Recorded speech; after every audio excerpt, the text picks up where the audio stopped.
I tell you what, we were a little late, but everybody, we've got the most people on than we've had for a while, so everybody loves it. I can't hear you. How about now? I turned that music down a little bit. Much better. There we go. Couldn't hear you. That's all right. You don't have to. We can just do music in the podcast. It'll be fine. We're already having enough stuff going on. We're good to go. Hey, guys, thank you all very much. I know we're a little late. It's a little bit different of a layout of a format here, but we've got it pretty much fixed, I think, so we should be good to go. All right, guys, thank you all for joining us. This is the Lights Out Sports Podcast. It's myself, Mike Valentine. There's my buddy Cheese over there. We are going to be doing a whole lot of stuff, and at the end, we're going to have a guest. Guys, Dan from Bunch of Nuts Podcast. Probably something we should have named this podcast between me and Cheese, Bunch of Nuts.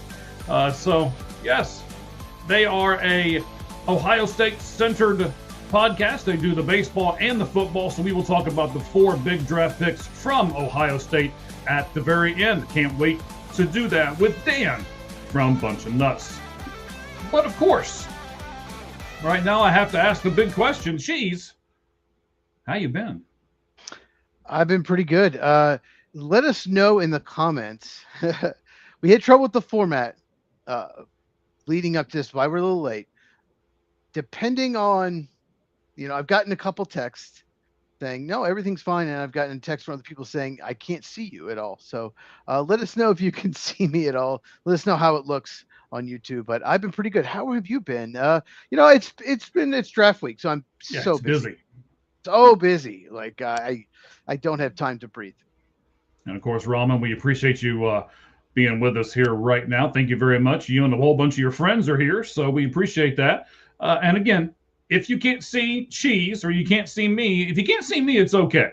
We have no problem with you not being able to see me. But if you can't see Cheese, I mean, shoot, that's why half of you turn in, maybe 75% of you turn into this broadcast is to look at Cheese the whole time. So this is what gets us the views. That is what gets us the views, buddy. Yes.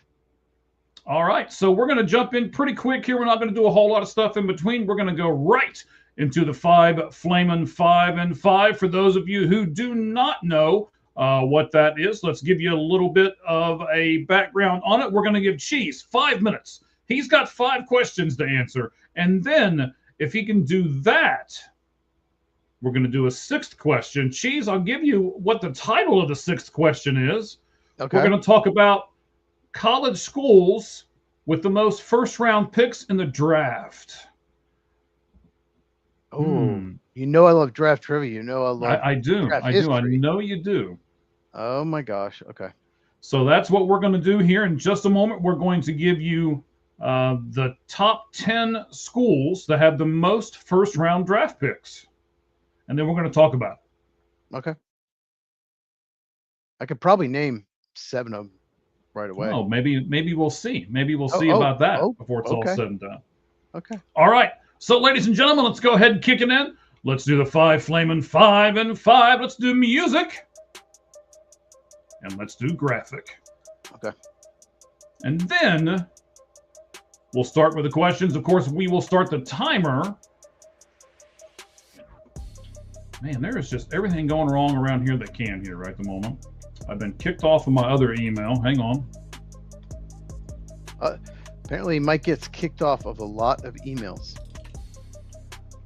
Oh, it's everything goes on my work, and most of you guys know that I'm a first responder, and we do a lot of encrypted stuff because there's a lot of things that we can't put on email and stuff like that. So when you try to log in from anywhere else but work, you try to log in from home or something like that, it says, "Oh no, get off of there," and it does all kinds of crazy stuff. So we need to get Mike a Yahoo email. Okay. No. No, he's like, no. Okay. I'm good. Okay. Not that I don't like Yahoo, because honestly, I like Yahoo Sports a lot, but I'm not going to use it for my email. Anyway. Okay. Let's go ahead and start with the 5 Flamin' 5 and 5. Cheese, here we go. It's a long. It says I'm less than 4 minutes. Are we going to start over? What, is it already started? It says 3. Yeah, it's in the 350s. Hold on. There we go. That's not too bad. Okay, well, I still Three have, extra okay, I seconds. lost 3 seconds, but that's okay. I might burst in flames, but I'll give it a shot. It's okay. Okay.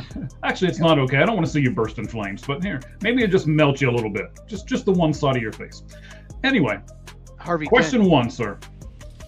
In the last 5 years, in the 6 major sports, 5 of them have had a team repeat, just in those 5 years. So in college basketball, UConn has repeated in 24 and 25.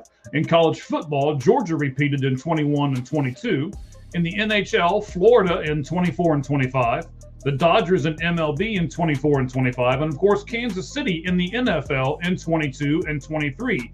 Yet, Cheese, the NBA has not. Do you think that's a coincidence? Or is there something that you can point to where you know why they have not had a repeat? Did you get the Harvey Dent reference?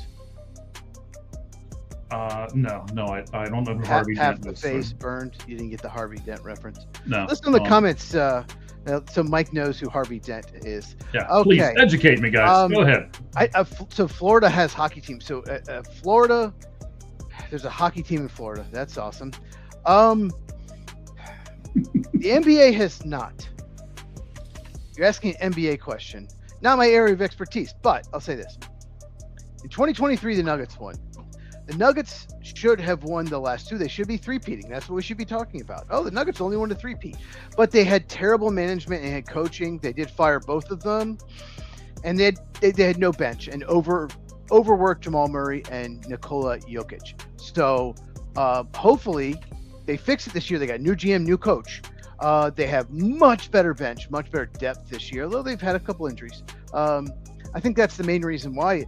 Usually NBA, you have some kind of dynasty, the Warriors or the Heat, or just some team that wins 2 or 3 or 4. Usually you have this super teams, but I think that's the main reason. I think the Nuggets should have been winning all 3, and they just poor management. Okay. Nikola Jokic is unbelievable. He is. And I thought you didn't like the NBA. Now here you are. You talked over a Well, the minute on Nuggets- NBA, man. Come on now. But I like the Nuggets. I don't like the NBA, but with the Nuggets, when they got to the final, I watched those games. Okay, we got 4 more questions here. So former Steelers head coach Mike Tomlin is joining NBC Football Night in America pregame show. Do you think he'll do well on television?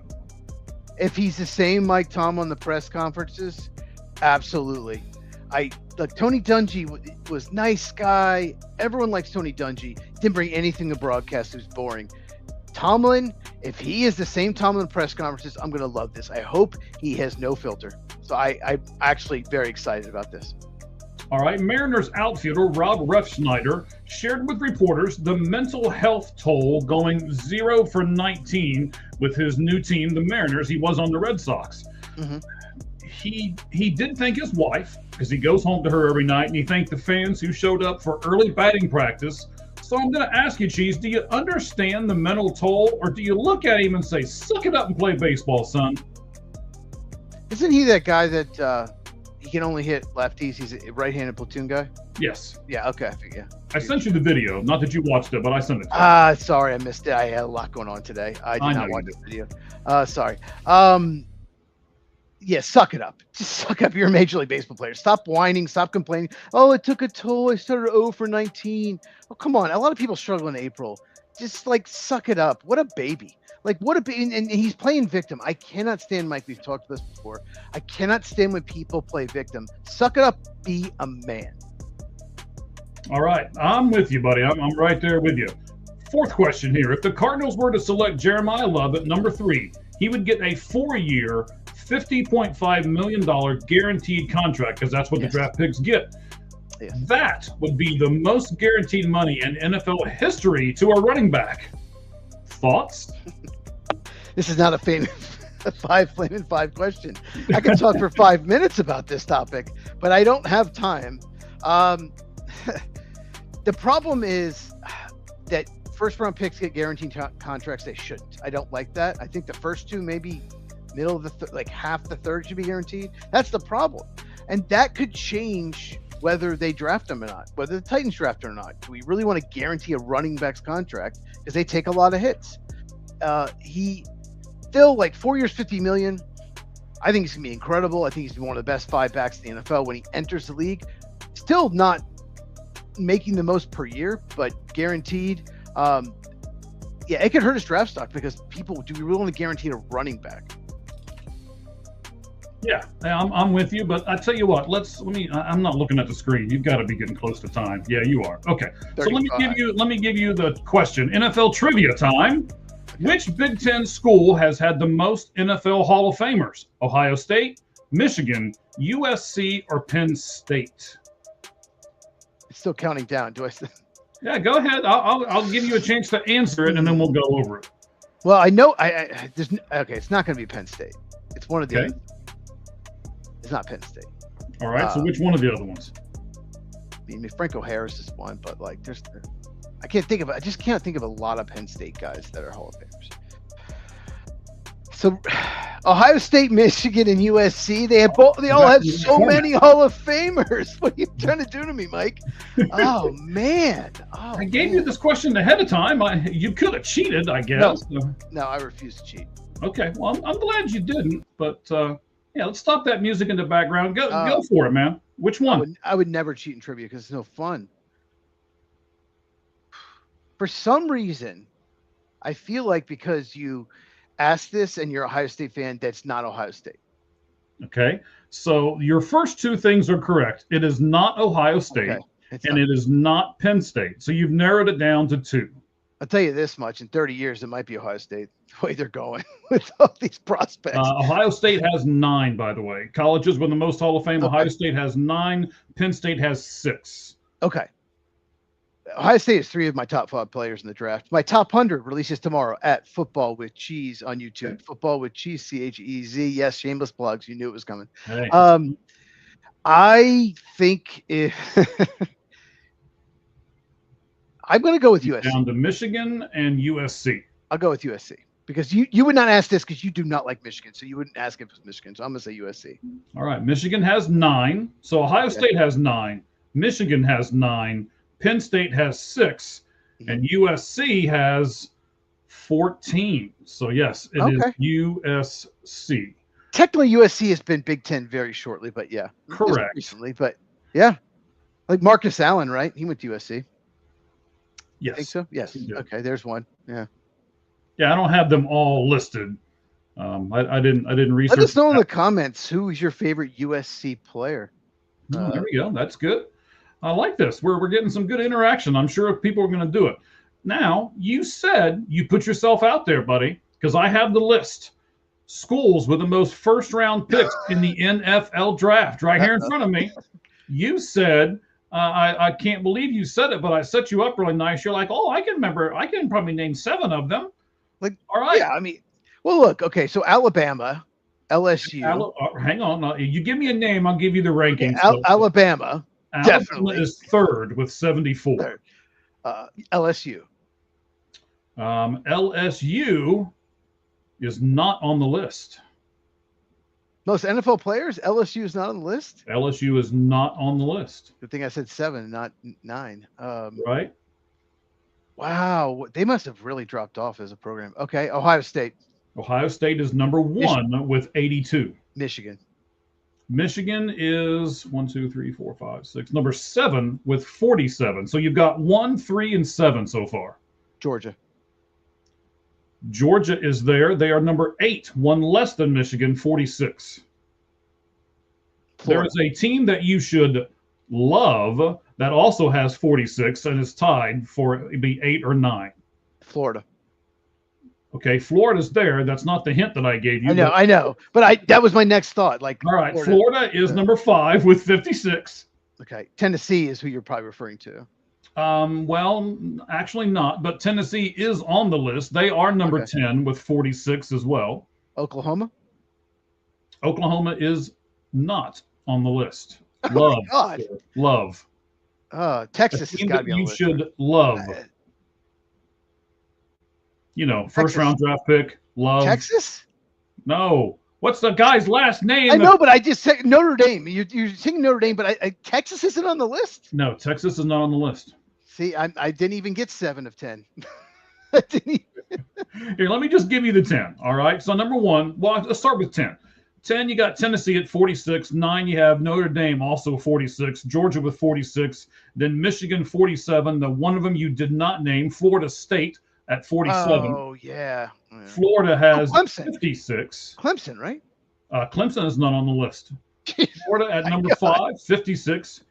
The U is at number 4. Oh, Miami. Oh, I didn't even think. I should have thought of that. Oh, yeah. Alabama, number 2. The other one that you didn't get, USC is at number 2 with 75.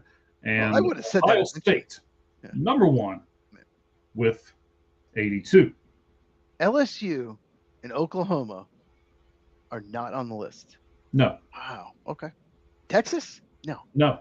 It's Tennessee, Notre Dame, Georgia, Michigan, Florida State, Florida, Miami, Alabama, USC, Ohio State. Wow.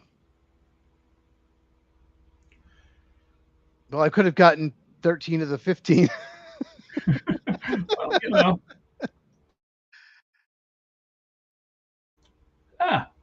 You did pretty good, actually. I thought you did pretty good. You got more than I would have gotten. So, yeah. I thought I should have done better. But don't be so hard on yourself. I'm very hard on myself. I should do better. I love trivia, I love college football and draft trivia. I love stuff like that. And you know what? Speaking of some of this kind of stuff, don't be so hard on yourself. Why don't you make it easy for yourself? Why don't you do this? Scan this barcode, everyone. This is Forward Fan. Scan this barcode, takes you to a spot for us to where you can win a $100 credit to Forward Fan. And what Forward Fan is, if you're a fan of a team and you think that team is going to the Super Bowl, or you think that team is going to the World Series, or you think that team is going to the NHL Stanley Cup, then by all means, scan this code, fill out that thing, because you can lock in your price now for tickets in the future. Just for an example, Chicago Cubs tickets. Now, World Series tickets, Cheese, are about $1,500 a pop. And you can lock in. Yes, I know it's crazy, but it's true. Ooh. You can lock in tickets right now for your Chicago Cubs for $160 each. And if you're a Washington Nationals fan and you have really low expectations, you can lock in those tickets for only, you ready? $5 a piece. So lock in your ticket price now. It's a great bargain. I want to be a Nationals fan. No, I don't. I want to be a Nationals fan. I tried to say it. I could not say it. You can't even get it out, right? Okay. If anyone in the comments knows what happened to Matt Shaw, why Scott Kingery is pinch hitting for him, please let us know. In the Cubs-Phillies game, Cubs lead 3-1. No, that's an incredible deal. Like, if you believe in your team, if you like, my team is going to the World Series, you will save so much money by doing you will. Believe in your team. I know that the Mariners are not off to a great start. I get it. Tigers, a little disappointing, but come on. Your teams were amazing. Blue Jays, your teams were amazing last year. You were close. So this is such a great deal. I can't believe they're making money, but apparently, maybe they won't make money, but we, the fans, can make money. There you go. As long as the fans are making money, right? Yes. And I want to thank Roger, by the way. Roger came on. I shot him a text message like, hey, I can't, the layout's wrong. We did something wrong here. So he came right on, figured it out, got us in our right layout. And for those of you who are wanting to join, All Gloves Off Sports Media, yeah, they're telling you it's good? Yes, I got code text. It's good. Okay. It looks way better. All right, fantastic. So Roger's the man. He is. And this is what we give you here at All Gloves Off Sports Media. We got a great team. It's not just myself. It's not just Cheese. There's a whole bunch of us here that are working around the clock, trying to get things on and together for all of you. If you are a podcast and you want to join a great sports network team, DM me at All Gloves Off SM on our X account, and we will talk later. All right, buddy. So we're going to jump into our football talk. And we'll let you do your football stuff here. And we're going to do football. Then we're going to do baseball. We're going to do our top 10 a little early because we got our guy Dan from Bunch of Nuts podcast coming in. So he will be on our last segment. Yeah, that's what we should have called this show, Bunch of Nuts. All right. So let's get ready for our NFL music. We'll put the graphic in the background, and then we will get going on 4 down territory.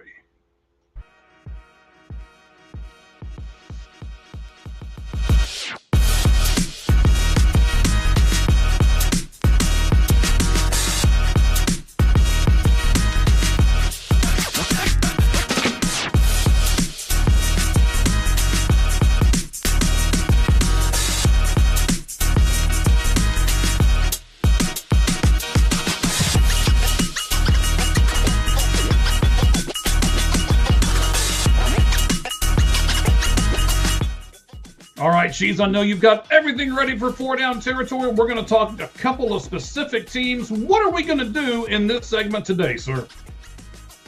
So we're going to talk Arizona Cardinals draft scenarios. They pick third in the draft. I think you agree. That's kind of where the draft starts.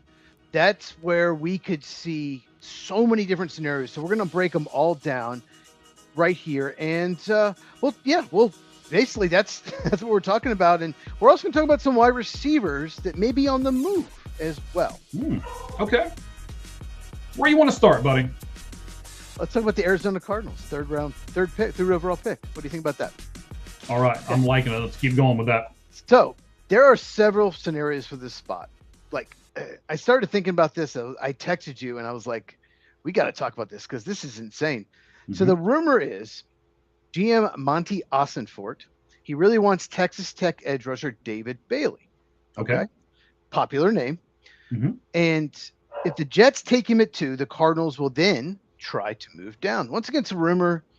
About half the stuff is complete lies. Another 20% is half truths. You never know. But so first off, here's what I want to ask you. If the Jets select David Bailey, the pick is expected to be between, let's just say Arizona can't move down. The pick is expected between linebacker / edge rusher Alvaro Reese, running back Jeremiah Love, and linebacker Sonny Styles. What I want from you, Mike, as an Arizona Cardinal fan, or at least you claim to be when they're good, I want to know. I haven't claimed to be a fan for a while then, but okay. It's been a while. Hey, I remember when they were in the Super Bowl with Kurt Warner. Okay. Yep. He's got full gray hair now. Rank these 3 players 1 to 3 and where you want them, how bad you want them to be a Cardinal. Once again, Arvell Reese, Jeremiah Love, Sonny Styles. Rank them 1 to 3. Well, there's some caveats to each one of them in a way. I mean, I would understand why they would want Jeremiah Love, but currently they've got a decent running back field, so I don't know if you get him now. So I'll put him at 3rd. Okay. Sonny Styles and Arvell Reese are like 1 and 1A for me. Oh boy. I like Sonny Styles a lot. I like how he improved over the season. I like the bloodline that he comes from. We'll talk more about that when we get our guy Dan from Bunch of Nuts podcast on here at the end. And Arvell Reese, he worries me a little bit because he's a hybrid guy, right? So he does, like you said, he does the linebacker / edge. And I'm not sure if he would want to just pick one. I think if I'm taking Arvell Reese, I'm making him either do edge or linebacker. I don't particularly like the hybrid part of it. So I'm going to go Sonny Styles, Arvell Reese, Jeremiah Love. Okay. All right. Yeah, we will talk more about Arvell Reese when we get to that segment. I can't wait to talk about him. You mentioned hybrid. So do you think that the Cardinals might be scared off taking Reese because he is a hybrid player? Because they drafted Isaiah Simmons. He was a hybrid linebacker safety, and he was a total bust. Do you think it might scare them off of taking Reese because of that? Yes and no. And I know it's kind of a cop-out, but yes, I think it would scare him off if he's told the Cardinals, yeah, I want to do both. And I think no, if when they had him in for his interview and they spoke to him, because I'm sure this came up in the topic of conversation, he said, I'll do whatever you want me to do. If you draft me, you tell me what you want and I'll do it. If he gave them that answer, I would say no. If he gave them the answer of I want to do both, then I would say yes. It may scare them off. Okay. Yeah. Isaiah Simmons was one of the do you remember before the draft? I don't know how much draft coverage you watched before they drafted him, but he was supposed to be the safest pick in the draft. He's like, well, if he can't play linebacker, he'll play safety. If he can't play safety, he'll play linebacker. He was supposed to be the safest player in the draft. They took him maybe 8th or 9th overall. And a lot of fan bases that had like 10th, 11th, 12th were so mad. They wanted Isaiah Simmons, and it just did not work out. That guy just has absolutely no instincts whatsoever. None. He cannot read the quarterback at all. Okay. So, next question for you. Before you get to the next question, I'll tell you this. I didn't watch near as much draft coverage as I do now. Somebody on this channel has forced me to watch a whole bunch of draft coverage, even if it's just the stuff on his channel. So yeah, I watch a lot more draft coverage now. I'm a lot more into the draft, and honestly, it's got me a lot more into football, because when you study these guys and when you look at them and you kind of get to know them, I don't want to say personally, but I feel like I know a lot of these guys a lot more than I did in drafts past. So now I'm going to want to follow them and see where they go and all that kind of thing. So I'm into football more because of you, Cheese. Well, thank you. I'm into the draft. One of the reasons is, well, just the whole building the team. And I also love college and pro. I love both. Mm-hmm. But I'm into it because of Mel. I mean, Mel Kiper Jr., I don't like what he's become. He was awful last year. Like, he was unwatchable. But I got into it because of Mel Kiper Jr. He was the draft. Like, there was no other, when I was a little kid, there was no other, there's no Dane Brugler, there's no Daniel Jeremiah. It was what Mel's board is. That's what every fan sees. That's it. Yep. So if Mel didn't like the guy or really liked the guy, that's what you thought. And you wanted your team to draft whoever Mel had the best player on the board. Mm-hmm. Yeah, we know, Mel can make mistakes. He's had good drafts and bad drafts, but yeah, Mel Kiper's one of the reasons I got in the draft, but I'm not even getting into how awful. Yeah, but what the draft has become now, how publicized it is. And I mean, it's going to be in Pittsburgh, and now it's 3 days, and it's all kinds of stuff now. So I mean, the draft has grown so much. I mean, I guess it's good for my channel that it's like spread out, more videos, more views. But I missed the all day Saturday, all day Sunday. I love that format. Start at noon Eastern Sunday, Saturday, first 3 rounds, and then rounds 4 through 7 Sunday. I prefer that, definitely. But it's been like a decade. Reds win. Yeah, they were up 11-2, so I hope they didn't blow it. We were talking about this, Roger. If the Reds start hitting, oh, look out. Look out. Okay. All right. Talking about before the show. So as a Cardinal fan, yes, I'm making you a Cardinal fan. You have to admit it. Okay. The rumor is that they want to move down. Okay. There we go. Yes. They want to move down. David Bailey isn't there. How far would you be willing to move down? Pick 5, pick 9, pick 12. Would you be willing to move down later than that? What is ideal for you? Well, you use the word ideal. I mean, I think ideal is to not move off the 3rd pick if your person that you really want is there. But for me, ideally, I would move down quite a bit. I'd be willing to move down beyond 12 if I can get more picks later.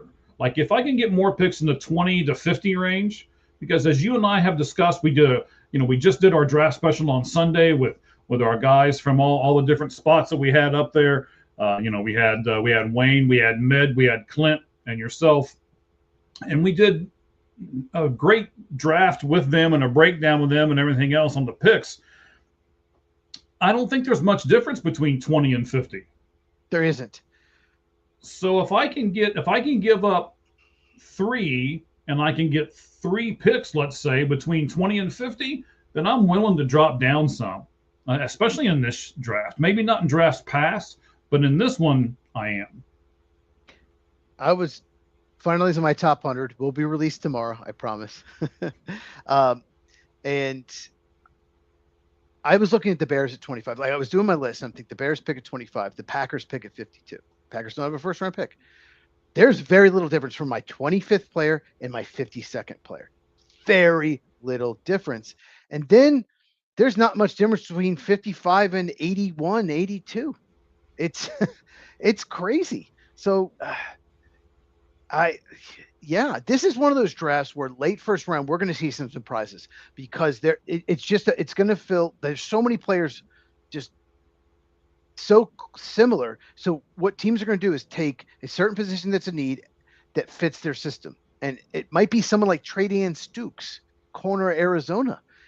I could see him going 60. I could see him going 29, 30. He's in that group. So Jacob Rodriguez, CJ Allen, linebacker, Rodriguez, Texas Tech, linebacker, Georgia. Consensus board, they're not top. They're 2nd round picks. I think they're going 1st round. I do. It will be interesting. And, you're mentioning all of this. Our top our lights out list, which is kind of our way of a top 10, Very right? true. Very We're true. going to do that here in a few moments, and we are going to pick. Oh, we're going to do Nico Horner. surprises in the first round. What did you say? You worded it better than I just did. What was it? Oh, bold predictions. We're going to do 5 bold predictions each, because if we did 10, it would take forever. Yes. 5 each for our lights out list. And for me, I don't know if you did this. I did each one more bold. Yeah, I did too. The first one's not real bold, but they get really, really bold as it kind of goes into it. So, and then of course, Seer Resisting says draft day has become a religious holiday in the holy calendar of the religion of football. 100%. I remember when this day wasn't much of anything. Well, I'm pretty sure he's a Jets fan. I could be wrong. I think he's a Jets fan. So he has hope. This is his favorite day because we have hope. We might actually draft good players. They never do. But so the draft day is great for the Jets fans. They celebrate because we might actually do something, and they never do. So you're saying there's a chance. Hope he's not a Giants fan. I think he's Jets. But anyway, all right, let's keep this going. By the way, next week we got to talk about Nico Horner. He just homered. We don't have time this week, but we need to talk about what Nico Horner is doing. Pretty insane. Okay. So Sal Stewart. Oh my God. Obviously was going to bring him up a little bit later, but we probably won't have time. Okay. I think ideally you want to stay in the top 5 in this draft because there are drop-offs throughout. But of course the Giants then would have to move up. And the only way that happens is if they either absolutely love Sonny Styles or Jeremiah Love so much and think the Titans will take one of them. This has not been rumored. I was just speculating. I'm just trying to go over every scenario. You know how my mind works draft time. Yeah. Unfortunately, I do know how your mind works. I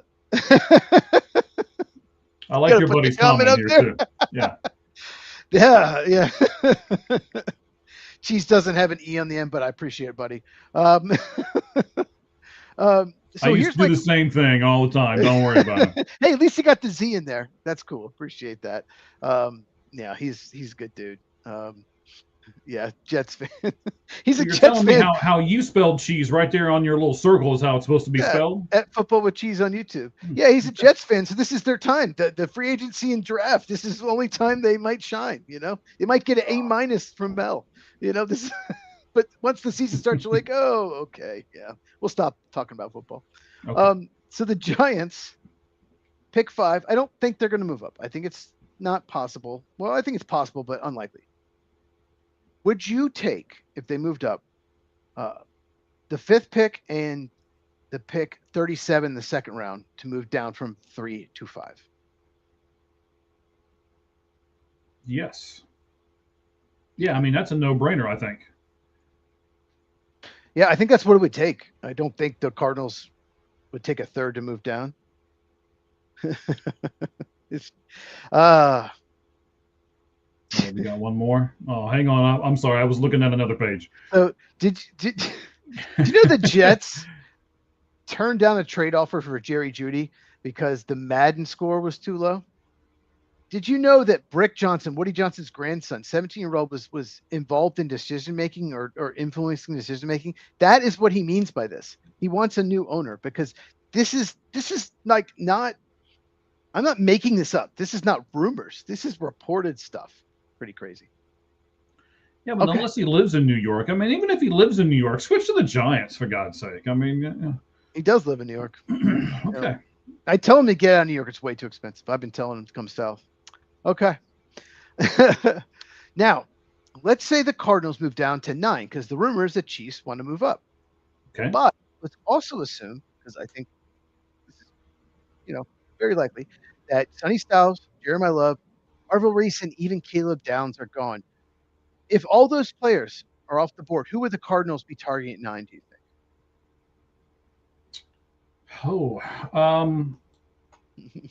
So give me the who's off the board?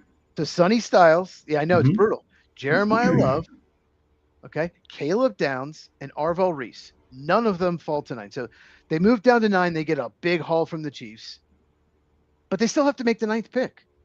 Oh my God, the Cubs are just killing it. So you're at 9. Who are you targeting? Who is the Arizona Cardinals pick? Do they go tackle, right tackle, like a Spencer Fano? Who are they going there? What do you think? Oh, see, this is why when your earlier question was, will you be willing to move way down? Yes, this is why. Because Okay. once you get to this point in the draft, you're just like, man, I don't know who I'm going to pick. And let me give you, I mean, they've got McBride.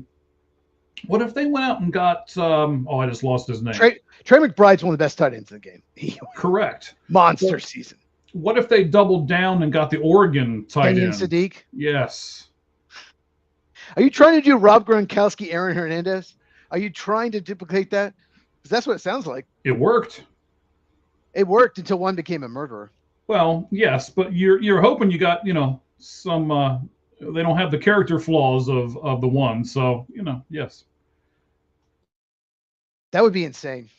By the way, did you hear what the Patriots are doing? We'll talk about this for 30 seconds. If you bring an Aaron Hernandez jersey to, I believe it's just the first game, they will let you trade that jersey in for any other jersey in the shop, in the NFL shop inside the stadium, because they want to get rid of Aaron Hernandez jerseys out there that bad. I really don't want to get into the Patriots. I don't like the organization. Okay. I didn't want to bring it up during our thing because Wayne's a Patriot fan, but there's so many controversies, so many cheating, so many. Their owner has done something disgusting. I don't even want to talk about it, but I absolutely despise the Patriots. I always Okay. have.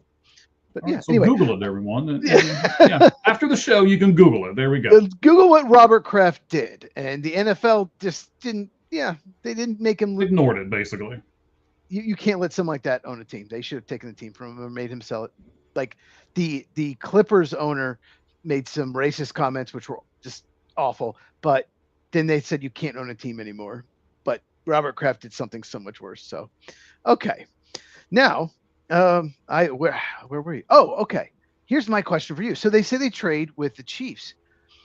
So if they do, the Cardinals are going to get at the very least, the 29th pick this year, which the Chiefs own in a trade with the Rams, or they get the Chiefs' first round pick next year. One of those will be part of the package, obviously. So which one would you rather have?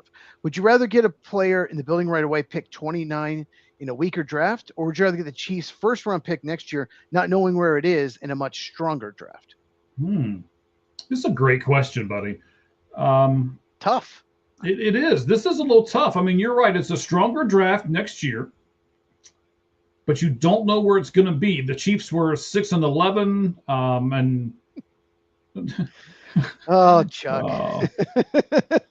So the Chiefs were 6-11. If they trade up, I assume they're going to trade up, and they think they can do better than 6-11.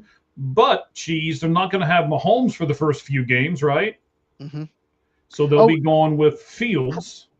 Probably at least the first 4 games, at least maybe half the year.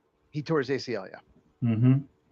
You know what? I want their first round pick next year because of that stat right there. I think they'll do better, but I don't think they're going to be like picking 20 or below. They'll be picking somewhere between 10 and 20, and in a stronger draft, I want 10 and 20 than the 29th pick this year.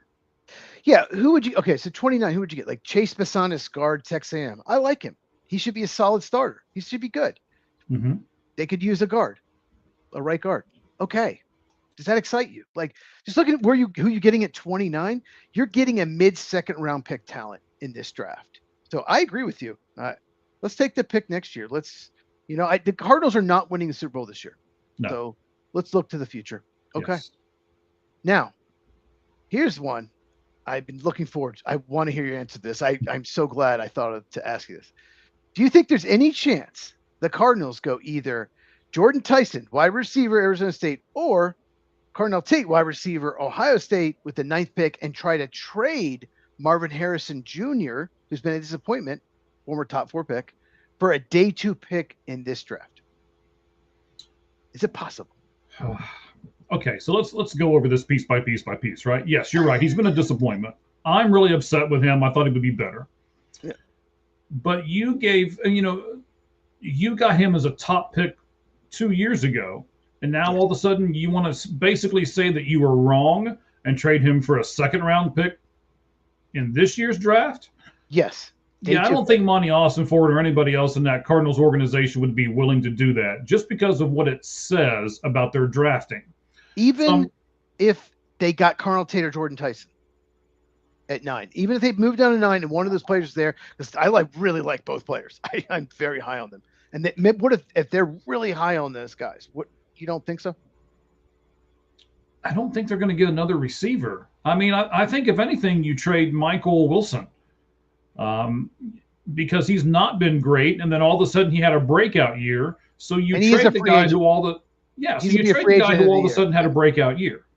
He is a free agent end of the year too. If you don't think you can sign him, okay. So basically, we know the Eagles are expected to trade AJ Brown probably to the Patriots after June 1st for cap reasons. Yep. And they're likely in the market for number 1 receiver. So you would not take the 54th pick for Marvin Harrison Jr. What about this? Obviously you won't. What if they offer you the 54th pick, second round this year, and a third next year?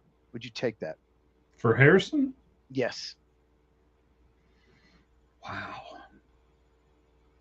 You know assuming you're at 9, assuming you're at 9 and you love Tate or you love Tyson and you just, we got to draft him and the Eagles have already, you agreed to it.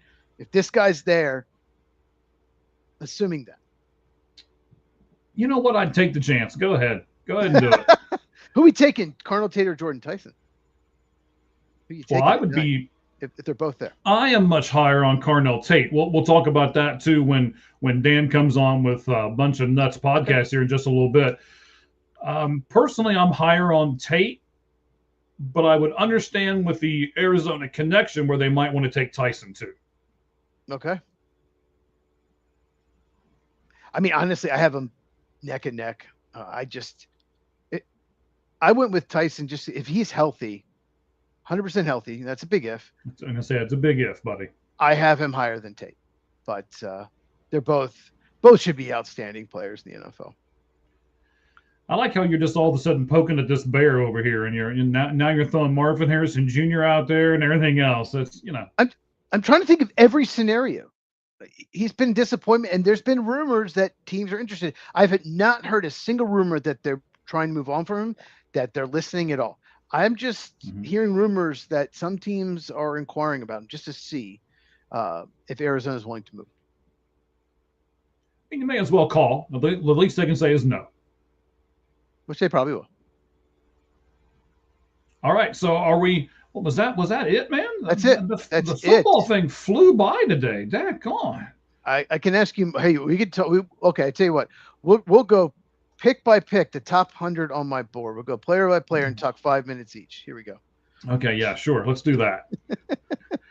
Oh man. All right. Well, you know what? Since we're going to go into MLB 4-pitch talk, then what we need to do first is give you music and give you, of course, the best background in all of podcasting, Cheese. Here we go.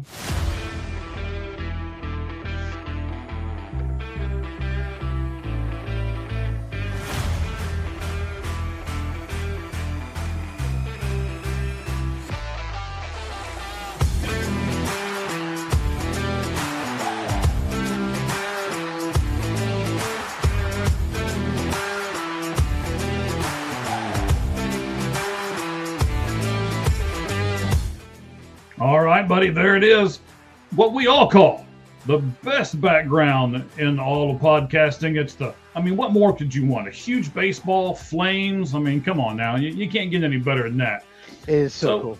It is pretty neat, actually. So we're going to talk about payrolls and the records in MLB. We're going to look at who is the best division in National Football, in Major League Baseball. Then we're going to talk about the San Diego Padres before we go into our lights out list. And then we get Dan on here from Bunch of Nuts podcast. So let's get into this, bud. Okay. Here are the payrolls and the records for those top 5 teams, not including today's games. All right. This is their records as of yesterday. So the Dodgers, $415 million, their record's 16-6. The Mets are second with $381 million. Their record is 7-15.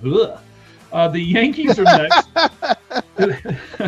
It's the Yankees are next at 300. Yeah. Don't you though? $337 million, 13-9. The Phillies, also a big yuck, are fourth in highest payroll, $314 million, and they are 8-14. I think it got beat again tonight. The Blue Jays are $309 million, number 5, the reigning champion in the American League, and they have an 8-13 record. So first of all, Cheese, of those 5 teams, well, 3 of them have a terrible record. So the 3 that have the bad record, Mets, Phillies, Blue Jays, which one of those do you think can actually rebound? I'm going to say the Blue Jays. This happens sometimes. You have a late playoff run. You go really deep. Your pitching throws more innings than ever. Even hitters, you go to November 1st, and you don't have that full off season to rest, and you just start out kind of slow. I think that's what's happened to the Blue Jays. I think they're just kind of in a rut. But the talent's there. The Blue Jays their team is so loaded. So I think the Mets and Phillies are really concerning. I've watched a lot of them. They've been playing the Braves and Cubs a lot, so I've been watching them. They have a lot of concerning things. The Phillies can't pitch, they can't hit, and they can't field. So, yeah. Beyond that, they're great. Yeah. But there's a lot of concerning things with those teams. So, of all of them, I think the Phillies are in the worst shape, but I'd say the Blue Jays in the best. Yeah, I would agree with you. The Phillies are batting 157 right now as a team. So, I mean, that's awful. The Reds weren't batting much better as far as that part goes, but their bullpen was so much better and their fielding was great too. So, you can have one bad spot in your team, have 2 good ones, and still be okay.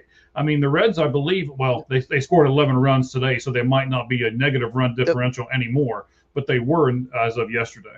Mets lost again. They're 7-16. They've lost 12 straight games. Wow. And the Toronto won. They've won 2 straight. So yeah. Okay. So we're looking smart. We picked the right team.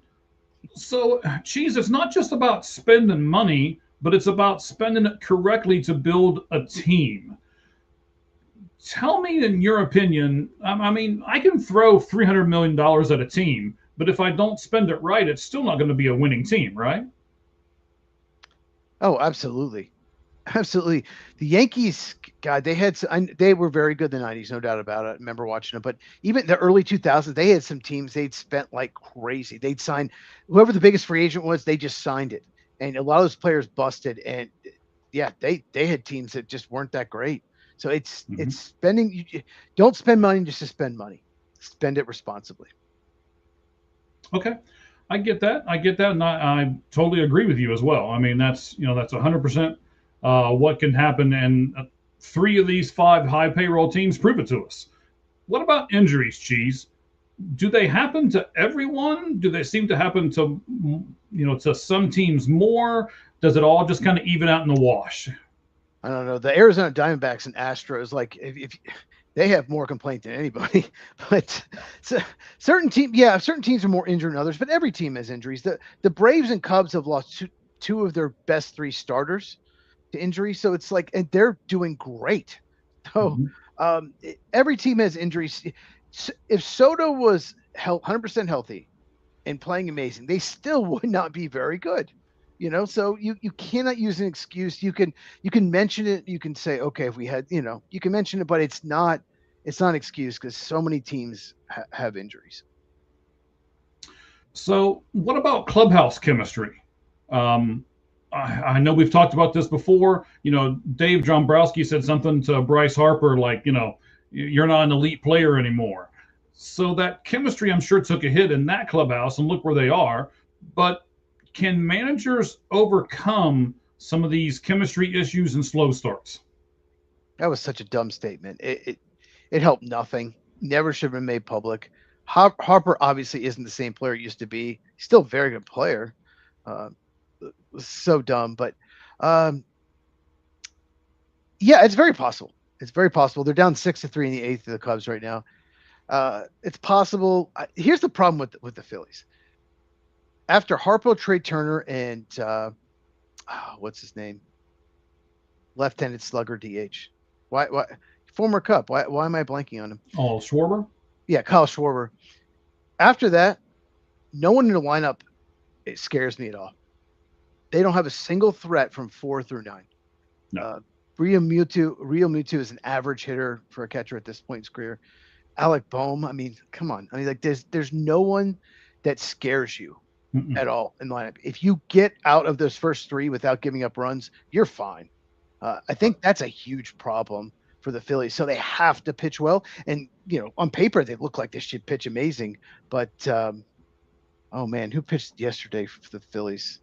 Uh, Aaron Nola. He's been awful um, so far this year. Yeah. And what's his name? Well, Zach Wheeler has not pitched yet. He's injured. So they need Nola to find, turn it around. And they need Zach Wheeler to get healthy. They need to pitch well if they're going to have any success this Yeah. All right, Chiefs, let's go to a specific division here. This is question 2 of 3 in our MLB 4-pitch talk. Then we'll do our lights out list quickly, and then we've already got our buddy Dan here from Bunch of Nuts. I can see him in the queue over here. We'll pull him up here in just a moment too, and we will talk Ohio State. So, Cheese, is the best division in baseball the National League Central? Yes. Wow, that was every quick. every single team is at least 3 games over 500. Mm-hmm. Every single team has something special about them. Every single team has done something super well this year. So Pittsburgh has all this young pitching. The Cubs have been scoring runs like crazy. The Reds pitching, the Reds bullpen, just you can't score runs on the Reds. Like every team has something going for it. Cardinals have overachieved. I think the Cardinals are still going to be last place. I think they've overachieved, but still they have looked better than expected. So yeah, I think hands down, NL West has 3 really good teams, but 2 teams that suck. But the 3 good teams are very good, but they don't have. They might have a better top 3 than the Central, but they have the Rockies and the Giants. All right, so you're right. You said it earlier. They're doing it in different ways. Pittsburgh's doing it with their young pitching. The Cubs are doing it with hitting because they have a plus 30 run differential. The Reds are doing it with the best bullpen ERA in the sport at 231. So, Cheese, of those 3, which of those do you think is the most sustainable long term? Sustainable? Mm-hmm. Because this is just the beginning of the season. We got a lot more to go yet. Yeah, I mean, I think maybe the Cubs lineup, because 1 through 9, they really don't have a weakness. I mean, PCA struggled at times maybe, but like even one spot in the lineup with his elite defense, saving runs. The bullpen ERA, we'll see. It's April 21st. We know how bullpen can fluctuate. So that might be the least sustainable. I don't know. I haven't watched every single pitch for the Reds bullpens, but I know it's been really good. And they missed a lot of bats, but I don't think the Pirates' young pitching is just gonna. I don't think it's going anywhere. All right. I was going to share a couple graphics and stuff on here, but we're close to time here, so I don't want to keep Dan waiting forever off in the corner. So I'm just kind of looking it up on the phone here to the side. That's why I'm staring off to the side here. But here's the new power rankings, right? Your Braves, sir, are at number 1. The Dodgers and the Padres and the Yankees. I'd say 3 of those 4 teams we're pretty sure are pretty much always going to be in those top few. But then you've got Reds, Cubs, Diamondbacks, who you just talked about too, Tigers, who I'm not sure why they're still in the top 10, Pirates. The entire National League Central is from 5 to 10. That is crazy. Yeah, I mean, Cardinal fans, based on the record, might be a little pissed about that. But it just they're tells being you carried by one guy right now, and once he cools off, so are they. Yeah, Jordan Walker has been amazing. He was such a big time prospect and was such a disappointment. And the fans were like, "Oh yeah, he can't hit major league pitching. He's great AAA." But yeah, he's found it this year. He's been one of the best hitters in baseball. There's so many young guys just hitting. It's great for the sport. I absolutely love it. Sal Stewart and Oh, even like Cubs got some guys like Moises Ballesteros has been very good as a rookie. So, yeah, Nico Horner, we will talk about him next week because I really want to talk about him. But Oh, okay. Not that you're forcing my hand or anything. All right. well, I mean, there's something to talk about there. There is. He's a fascinating player. He's an old school type player, not a typical major leaguer. So, correct. But yeah, power rankings on April 21st mean nothing, but it's interesting to look at. But I love what the Braves are doing. They got destroyed today, but I still wouldn't have put them probably the top 3. Even though their record's great, they still have some flaws. All right. Third question here, and the 3 that we're going to do. So this is our final MLB question before we do our lights out list. San Diego Padres reliever Mason Miller has a 0.00 ERA in his 32 2/3 inning scoreless streak. So based on that, Cheese, can a relief pitcher win Cy Young? And if so, do you think the next one will be Miller? I think didn't Eric Gagne win a Cy Young? There have been a few relievers over the years that have won them, but it's just a handful, and it usually doesn't happen. So, but yes. I mean, what do you think? Can a reliever do it? Yes. And if there is a reliever that can do it, holy crap! Like what he's doing is, I've never seen this before. Like the most dominant reliever I've ever seen is Mariano Rivera, but even he didn't come close to these numbers. No. Mason Miller is unhittable. Yeah, we'll give you some more numbers in a minute. Okay, go ahead. Well, okay, so Miller has 8 saves. His K per 9, you ready? 21.44. So in other words, if he pitched 9 innings, he would strike out 21 and a half batters. Out of 27. Out of 27. Yes. Okay. So the Padres, Cheese, wanted to convert Mason Miller over to a starter. Based on 21.44, would you? Or do you think he's better as the reliever he is right now? Oh, why move him? He's having the best season so far. He could have the best season a reliever's ever had. I remember when they tried to make Jonathan Papelbon, the Red Sox, a starter, and it went terribly. Moved him right back to the bullpen. Yeah. Aroldis Chapman with the Reds, they tried to do that. Yes. Yeah. No, leave him there. If you're that good, that dominant. Like, I remember the Cubs don't win the World Series without Aroldis Chapman. They don't make that trade. They don't win the World Series. Like, yeah, he was up. The Cubs just they didn't have that 9th inning guy. That was the missing piece. And once they got Chapman, when you have someone that amazing, that you have a guaranteed win going into the 9th inning. If you're up 1 run, it's guaranteed. Keep him there. It's what he's doing. I have never seen anything like this. I don't know. Was there any reliever like this in the 1950s? You're so funny. Anyway, so it's your obligatory stab at the old guy, right? You got to get one in at least every podcast. So okay, here we go. I got it. It took you a little while, but you got it. Yeah, you got it. I got it. It was set up perfectly. I did that for you really well too. So he has a negative FIP, which is fielding independent pitching. It's negative 1.11. So, Cheese, I'm going to explain fielding independent pitching for a moment, then I'll ask you a question about it.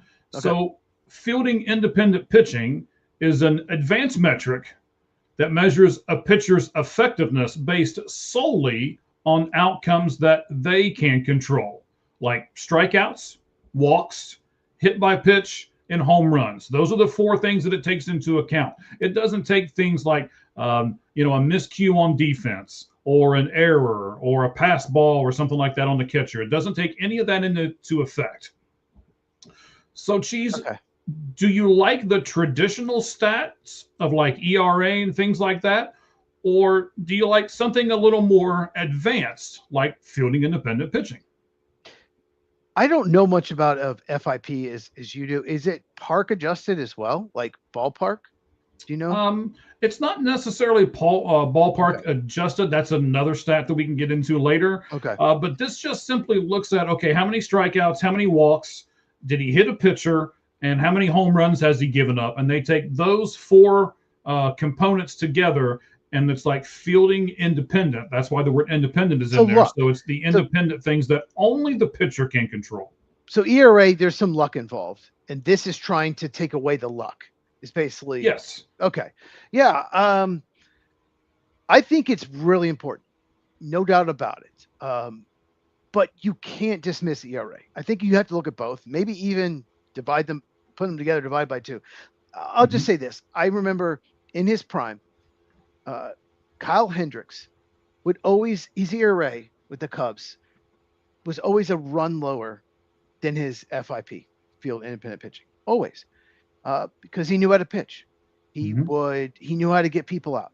I think that's really important. If a guy always beats his field independent pitching, then I think that's important. But there's other guys you could. Okay, I'll give you an example. You could have a year where your ERA is 2 something, and your field independent pitching's 3 something, and the next year, maybe you're a bullpen pitcher, your ERA is 4 something, and your field independent pitching's the same. So it's a good tool to show maybe this guy didn't have a down year. Maybe he hit some bad luck. Maybe his defense wasn't good enough behind him. So so you absolutely should look at that. I think it's a better tool to see how good a pitcher's doing year in, year out than maybe ERA. But you cannot dismiss ERA, if that makes any sense. Yeah, ERA, earn run average, of course. But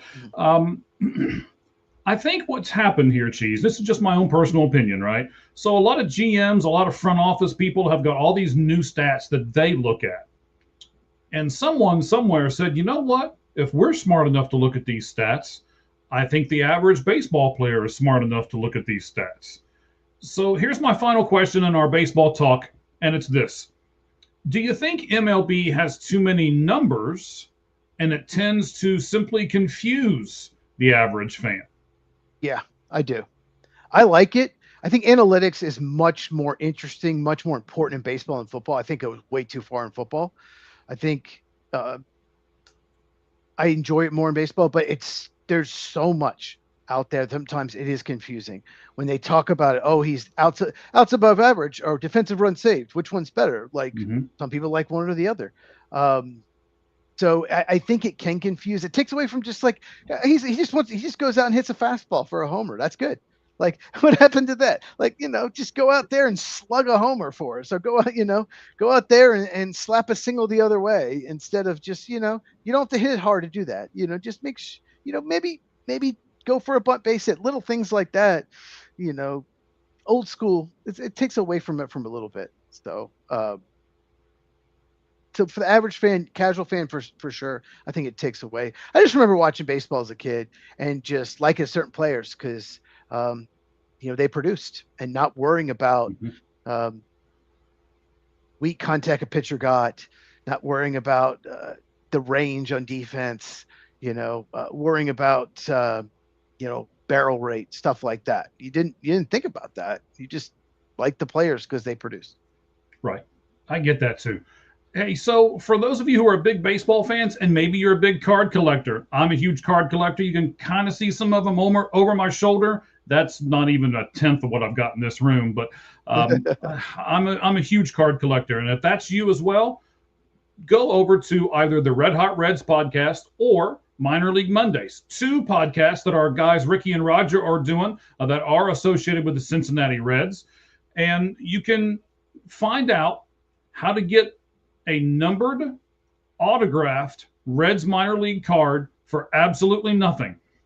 It has been donated to us by @Hit Machine Cards on X. Of course, you'll know them by the Hit Machine, but he is @Hit Machine Cards over on X. Go over to one of those 2 sites. The instructions are there for all you have to do. It's really simple. It costs you nothing, and you might get a great numbered, autographed minor league Reds player who may soon become Sal Stewart before it's all said and done. So then you've got a gem on your hands. So great giveaway that we've got. We appreciate everything that's going on there between the Red Hot Reds and the Hit Machine. All right, guys, we're doing a lot of different stuff with the giveaways. We're doing all those things. I also want to do this real fast because I want to promote them. We did this on Sunday. It's a 9-second little cut. Let me do the 9-second cut. We'll come right back, and Cheese and I will talk about both of them. They're new, they're coming soon, and we can't wait.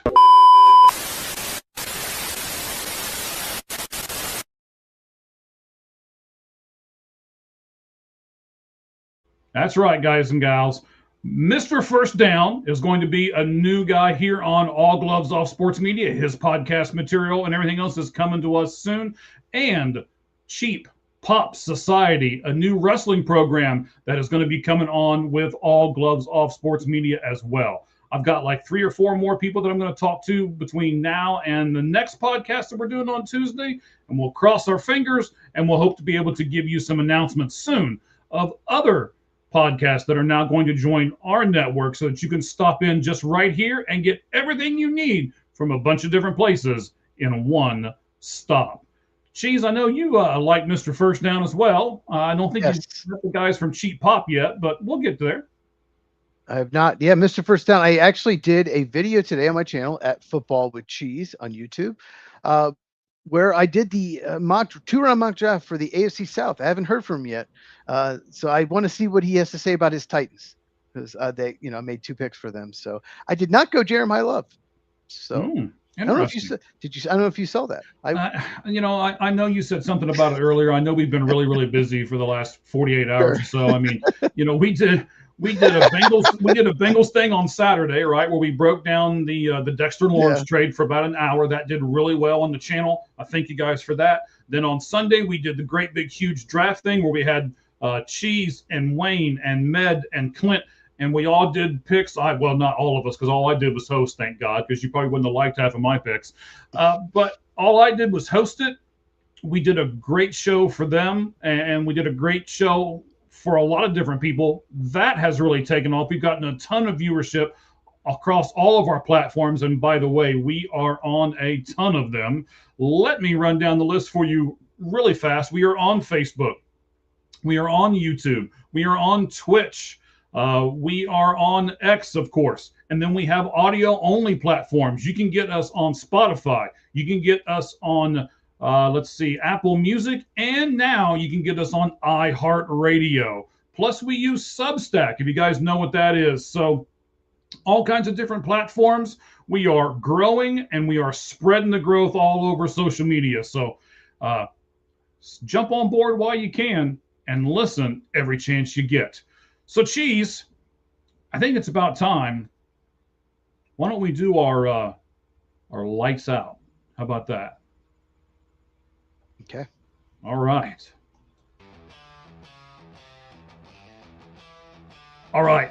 So today on the Lights Out Sports Podcast, we're doing our Lights Out list. We usually each do 10, but it's a little bit of a special one today because the draft is Thursday.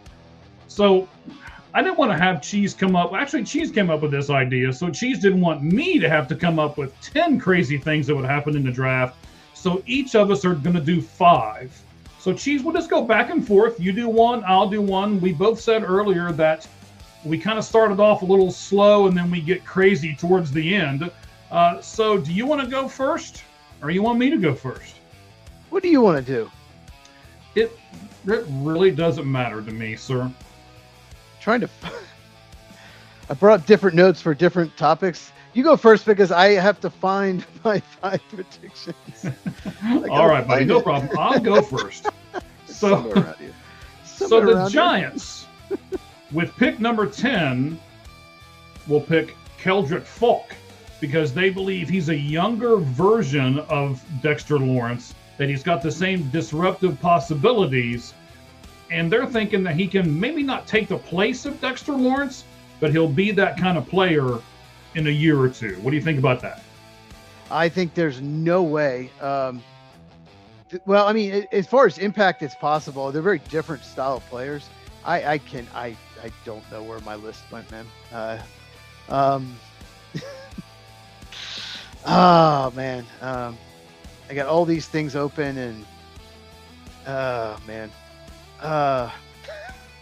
You can't find your list? I cannot find my list to save my life. I thought I sent it to this computer. I had this other computer. So what I do is I sent the notes, but somehow it was at the bottom of it. It did not, the NFL notes, it's not here. Well, see, that's what you get for having like 12 computers in your house, man. You're just too I only have fancy. 3. I only have 3. All right, well, we'll improvise. I'll just give you my 5, okay? No, well, and then if you can find your 5 by then, or if you want to take some notes or whatever here we you go. want to do. Okay, here we go. I wanted to send it to this computer, so I'm looking at the screen. Let me do that, but like I can go and give my first one. Okay, I found it. Oh my gosh. It was driving me crazy here. Yeah, it's a great podcasting, Cheese. We appreciate it. Well, I got my notes for my top 100 list. I got notes for other videos coming up. I have so many open. I know. We're both doing a ton of stuff right now. Yes. Okay. First one. The Miami Dolphins will move back in the first round, not from just 11th pick, from the 30th pick. They'll move down from 11, and they'll move down from 30 in back of the second round. And they're going to target picks in the 2027 draft. So they'll move down both picks. I can see that. I mean, we said it on this show plenty of times. The Dolphins need so much stuff. They may as well try to get more picks. And then if they can get more picks in 2027, okay, that's probably going to be a stronger draft anyway. So that makes sense from the Miami Dolphins perspective. Okay, that makes sense. So it's not that bold. Yeah, it gets bolder. That was my easy one. Okay, what's your next one? So and I'm with you, man. I'm going to get bolder. Just wait till the end. I'm going to get bolder and bolder and bolder here. Okay. So the Raiders will get back in the first round of the draft at number 23 with Tampa Bay. They'll have to trade picks 36, 102, and a second round pick in 2027. And then when they do, they're going to select wide receiver Jordan Tyson to pair with their tight end, their new quarterback, and their running back to have a big offensive attack. Well, Fernando Mendoza will be very pleased. Okay. They were supposed to have the 14th pick in the Max Crosby trade, but the Ravens just, changed their mind. Right. Like, let's just make sure you fail them in physical. Make sure. We'll sign Trey Hendrickson and keep the pick. Okay. Yep. All right. What do you got, buddy? Okay. Both of these off-ball linebackers, C.J. Allen of Georgia and Jacob Rodriguez of Texas Tech, will go in the first round. Both of them, despite being 36th and 44th in the consensus board. The teams that could possibly target them: Buccaneers if they move down, Cowboys at 20, maybe even, Bills at 26, Texans at 28, or you never know, a team moving back into the first round. So both C.J. Allen of Georgia, Jacob Rodriguez, Texas Tech will go in the first round. All right. I take it you're high on those guys, even though the consensus board is not. 36 and 44. It's not a stretch for someone with those numbers to go in the first round like this. But yes, you'll see my top 100 tomorrow. Make sure you check it out at Football with Cheese on YouTube. Yes, I am much higher on both of them than consensus. They're studs. Right. They are turnover forcing machines. That's a good thing to be in the National Football League. Yes. So I'm going to tell you, Cheese over here plugging his stuff. You know what? I'm gonna hang on. I'm gonna plug my stuff, and I'm gonna do a picture. You ready? Oh, cool. Yeah, as soon as I can find the picture. There it is. This is my new short form podcast. It's called The Sports Pulpit. You'll see it come out tomorrow, and then one the following day, and one the following day. And of course, when I do that, I have to go through and no, I don't want that one. I want this one. There we go. But I'm going to do a couple of things on the draft. I'm going to do Jeremiah Love. Where is he going to go? I'm going to do the Rodgers riddle because he is holding them hostage, I believe. And we'll talk more about Aaron Rodgers and the Pittsburgh Steelers.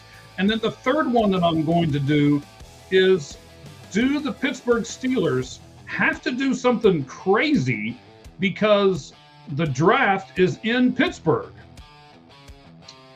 Just happens to set up my third bold prediction. Well, what a mess. They don't even know their quarterback is going to the draft. They host it. They have no idea. Can you imagine if he retires? What are they going to do? Will Howard. Yeah. Will Howard, starting quarterback, Pittsburgh Steelers. No. Because with pick number 21, the Pittsburgh Steelers are going to select Ty Carson Simpson. Wow. That's your prediction. That's bold. That's bold. Do you remember when they took they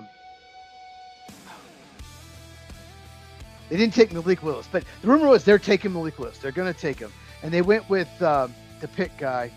Oh my God. Well, I'm having trouble with names tonight. You're Because- tired. I get it. Because he had so much more experience. They want a guy to play right away, so they didn't take Malik Willis, and they took 2022. He's bounced around the league. Okay, hold on. It's going to make you crazy until you get it, isn't it? Kenny Pickett. Okay, Kenny Okay. Pickett.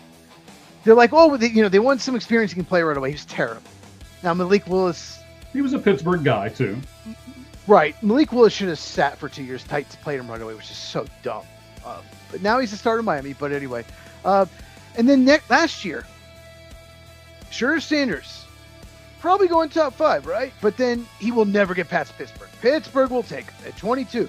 Pittsburgh will for sure take him. That's a farthest default. We heard that. Oh, yeah. Mm-hmm. Pittsburgh passed on him like for 4 rounds. Went in the 5th round to the Browns. So, yeah, it's possible, but I don't think they're going to do that. Even if Rodgers, they think that he's going to retire. But it's possible. This is bold predictions, so. Yes. Bold. Okay. Bold is the key word in the sentence. What do you got for your number 3 bold prediction, sir? We're getting bolder.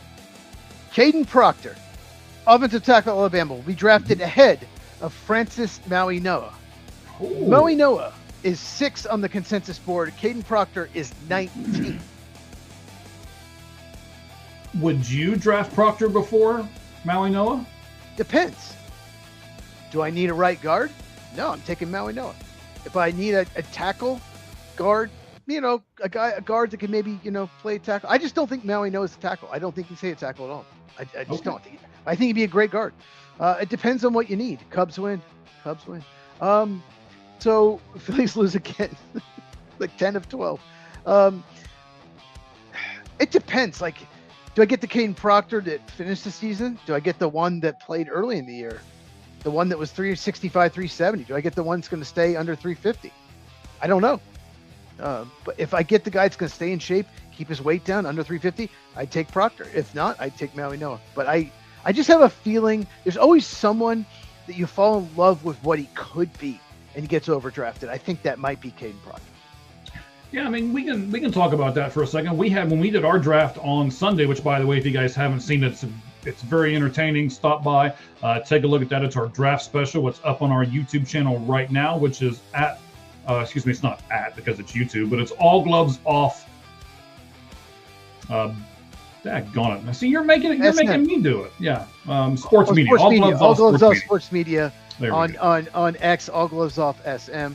Yes. Correct.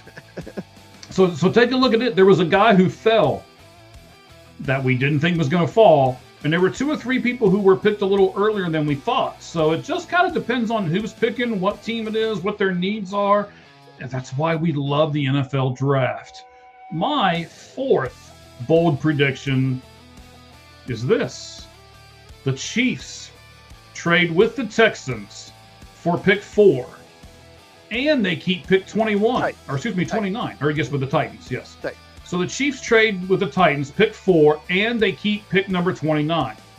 So that means they trade picks 40, 74, and their 2027 first-round pick. But they think it's enough because they select Arvell Reese. So Arvell Reese falls to 4 in this scenario. That's the bold part, I think, more than anything, not the trade. Reese is still there at 4. So Arizona has passed on over Reese. The Jets have passed on him. Okay. Well, who went 1? Who went 2 and 3 there? In your bold prediction.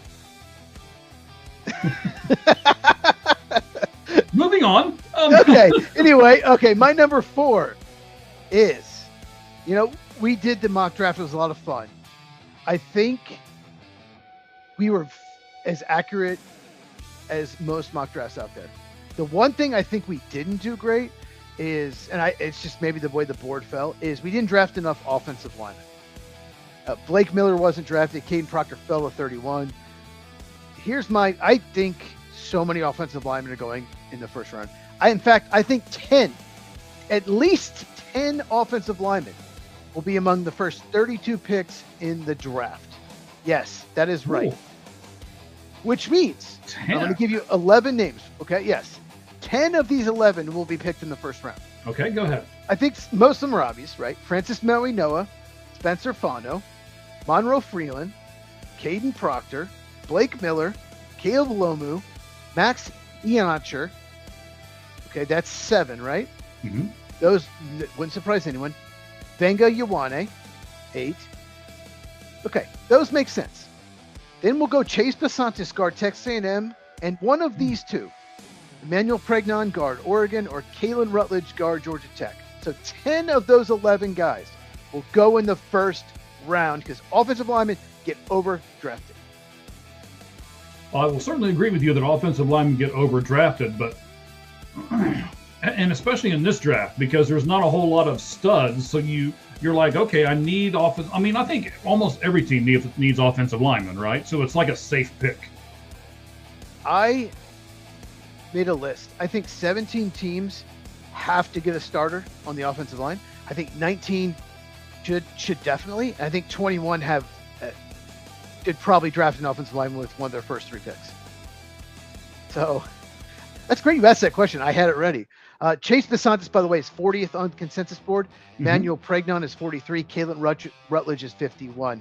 So for me to be right, all those tackles have to go in the first round, and 2 of those 3 would have to go in the first round. I have a feeling there's going to be run on guards at the end of the first round. All right. So we got one each of us left, and then we'll be going into our buddy Dan from Bunch of Nuts podcast here. We'll talk about first Sonny Styles, then Arvell Reese, Carnell Tate, and Caleb Downs. So we'll get to all of that here in just a second. But first, let me give you this one. Cheese, you're sitting down, right? Yes, I'm sitting down. Okay, good, because here we go. Okay. The New York Football Giants, who already have picks 5 and 10, will trade picks 37, 105, 145, next year's first round pick, and Cam Skattebo to the Arizona Cardinals for the 3rd overall pick. And they will choose Jeremiah Love.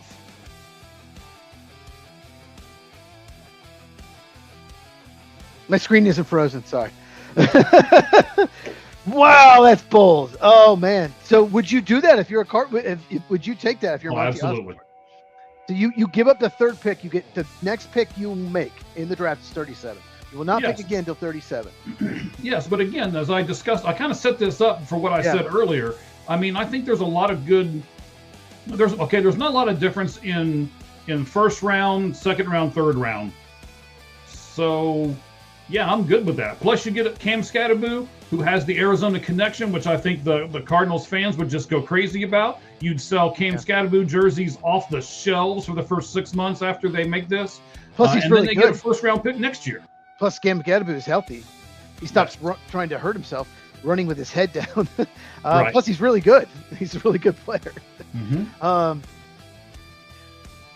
Yeah, that's bold. I could see them move. I think they would have to get the 5th or the 10th pick in some kind of trade. I could see them getting Skattebo and some picks, but obviously that would probably work as far as value.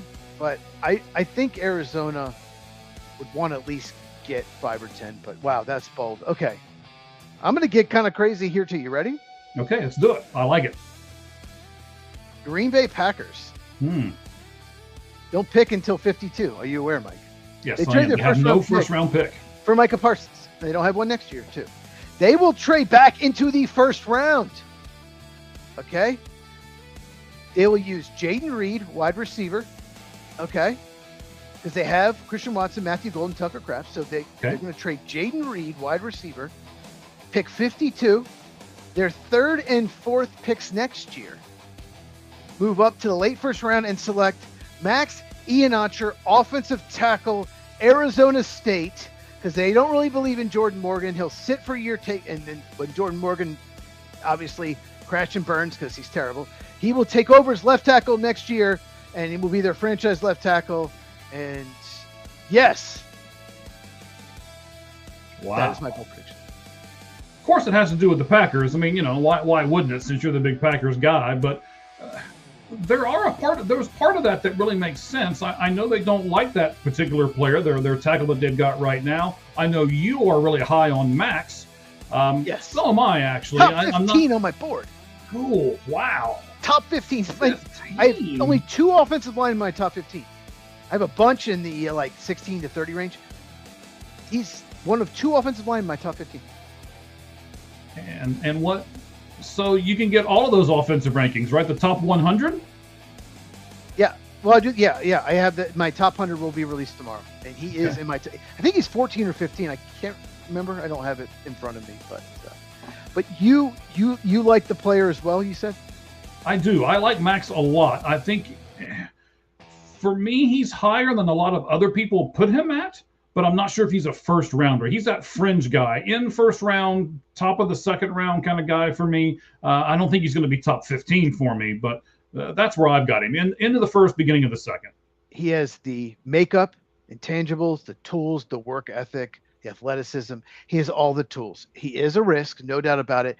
But it's just telling, of all the people that Green Bay had in for a visit, no one was even close to the first round except for Max Iheanacho. Why bring him in for a visit unless you're thinking about going to get him? So, that's my 5th bold prediction. All right. So you have heard them. It was a little different this time. We got a bunch of bold predictions, and now what we've got is our good buddy Dan. I can see him. He's getting ready. He's getting real close to the camera to scare everybody here when we pull him in. Got the hat, got the beard, got everything going. But first, what he needs is music.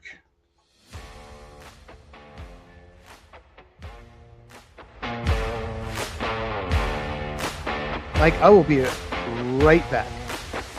Right back. Okay.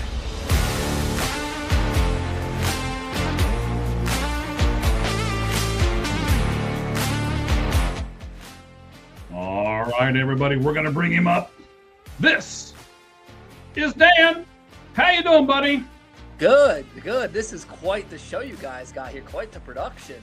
Well, thank you. Appreciate that. I'm not sure if it's quite the production or not, but we'll get there eventually. I'm excited to be on, though. Thank you for having me. Of course.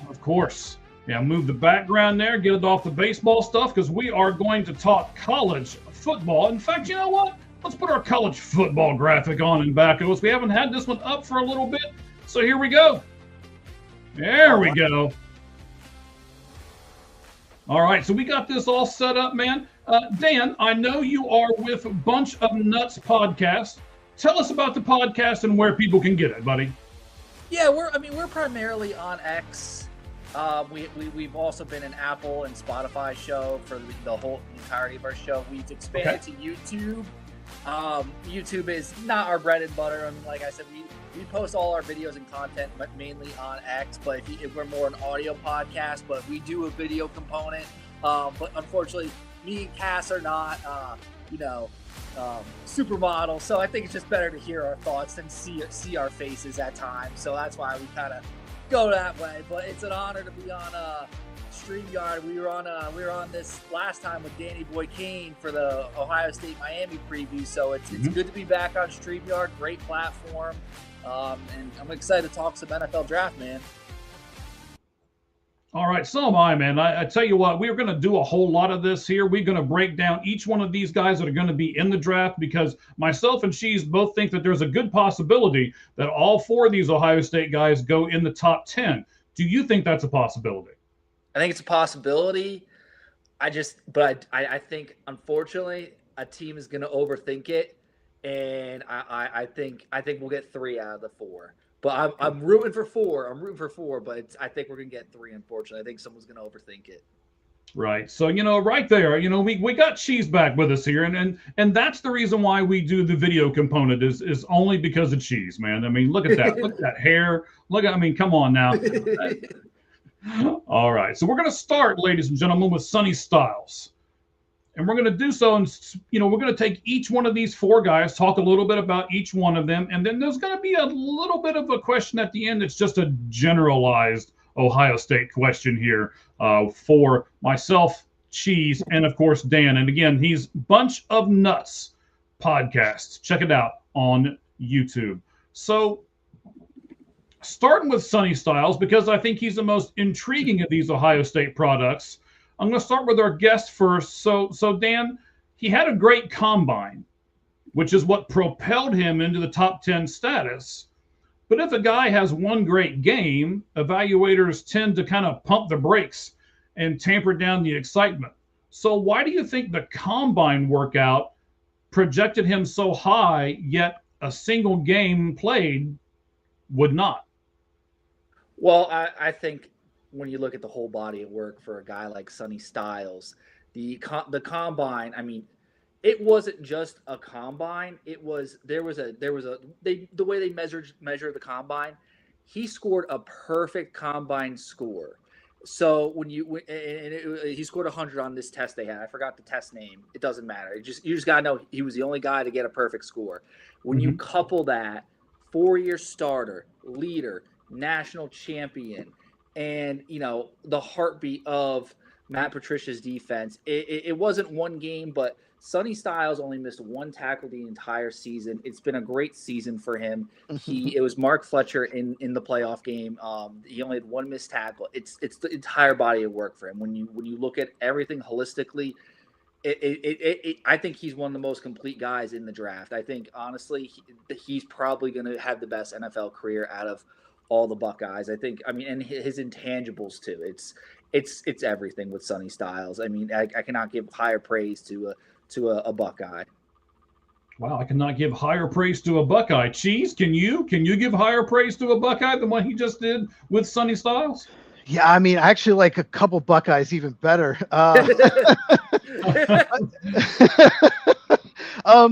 So way to shoot that down right away, Cheese. Appreciate it. I have 3 Buckeyes. The 3 guys we're talking about in my top 5. But my top 100 tomorrow, I have 3 in my top 5. So, wow. Yeah, I had this, I have my notes for him. Yeah. 1 missed tackle a year. I have that listed, but so here's Sonny Styles. Here's my notes here. He's so instinctual. He is a freak athlete. He's a safety at 244 pounds, safety athletically. He is so terrific pre-snap. I love watching him getting other players lined. If somebody was out of position, he would squawk at them. You get there. They're like, he's going to have the green dot in his helmet. He is a very high football IQ guy. He's really physical at the point of attack. He will throw blockers back into the running back. I saw him multiple times shove the offensive lineman back into the running back, slowing the momentum. That's incredible. Killed the play. When you do that, you absolutely kill the play. Let's see what else. Oh, he's good at shedding blocks too. He's good at getting his hands on blocks, getting off of them. Much better overall Reese than that.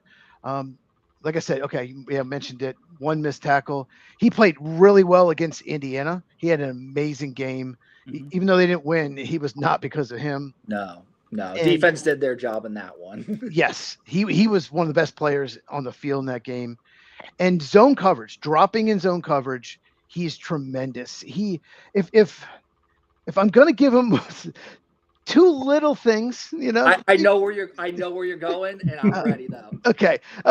Zone coverage, he's amazing. When he's watching the quarterback, he's incredible. Instincts, whatever. When his back's to the quarterback and he's covering in man, he's not as good. He's much better covering in space and in zone than covering in man. I think he's a little hesitant at times, maybe in man coverage, but also blitzing. He could be a much better blitzer. It's almost like he's trying to not let the quarterback get away from him, lose contain.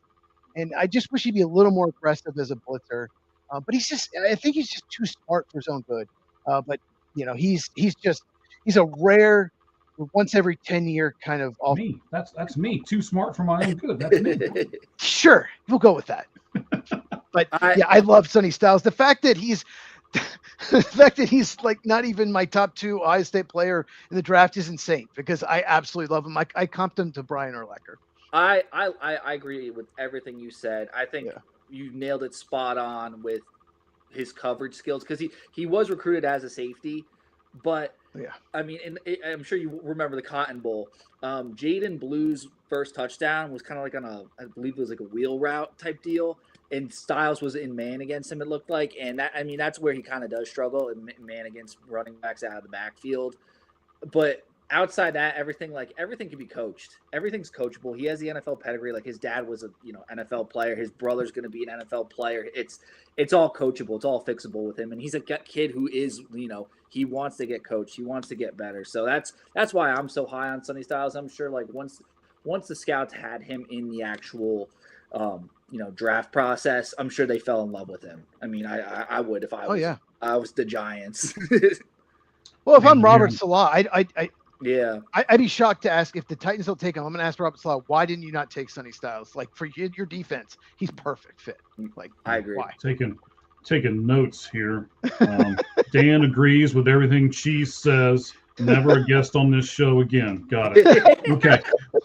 So. Oh man. So you know what, Dan, you mentioned the bloodline. Let's go with that for a second. So Sonny Styles does come from a good bloodline, with his father playing at Ohio State, Lorenzo Styles Sr. His younger brother, Lorenzo Styles Jr. plays there. So what advantage, Dan, does coming from a football family bring to a player when he's being considered by teams in the draft? Well, you look at the Long family, defensive family.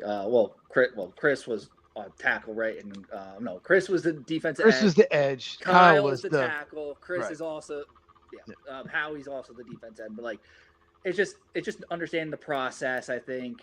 And I think it never hurts. I mean, we just know he's going to get it done. I think I'm not saying he's bust proof, but I think he's a pretty sure thing. I think when you look at the entire body of work, like I said, I think he's going to be the most consistent guy out of this draft. And you're going to look back, and whatever team gets him, he's going to probably have like a 10-year career, multiple Pro Bowls, and he's going to really anchor your defense for the next decade.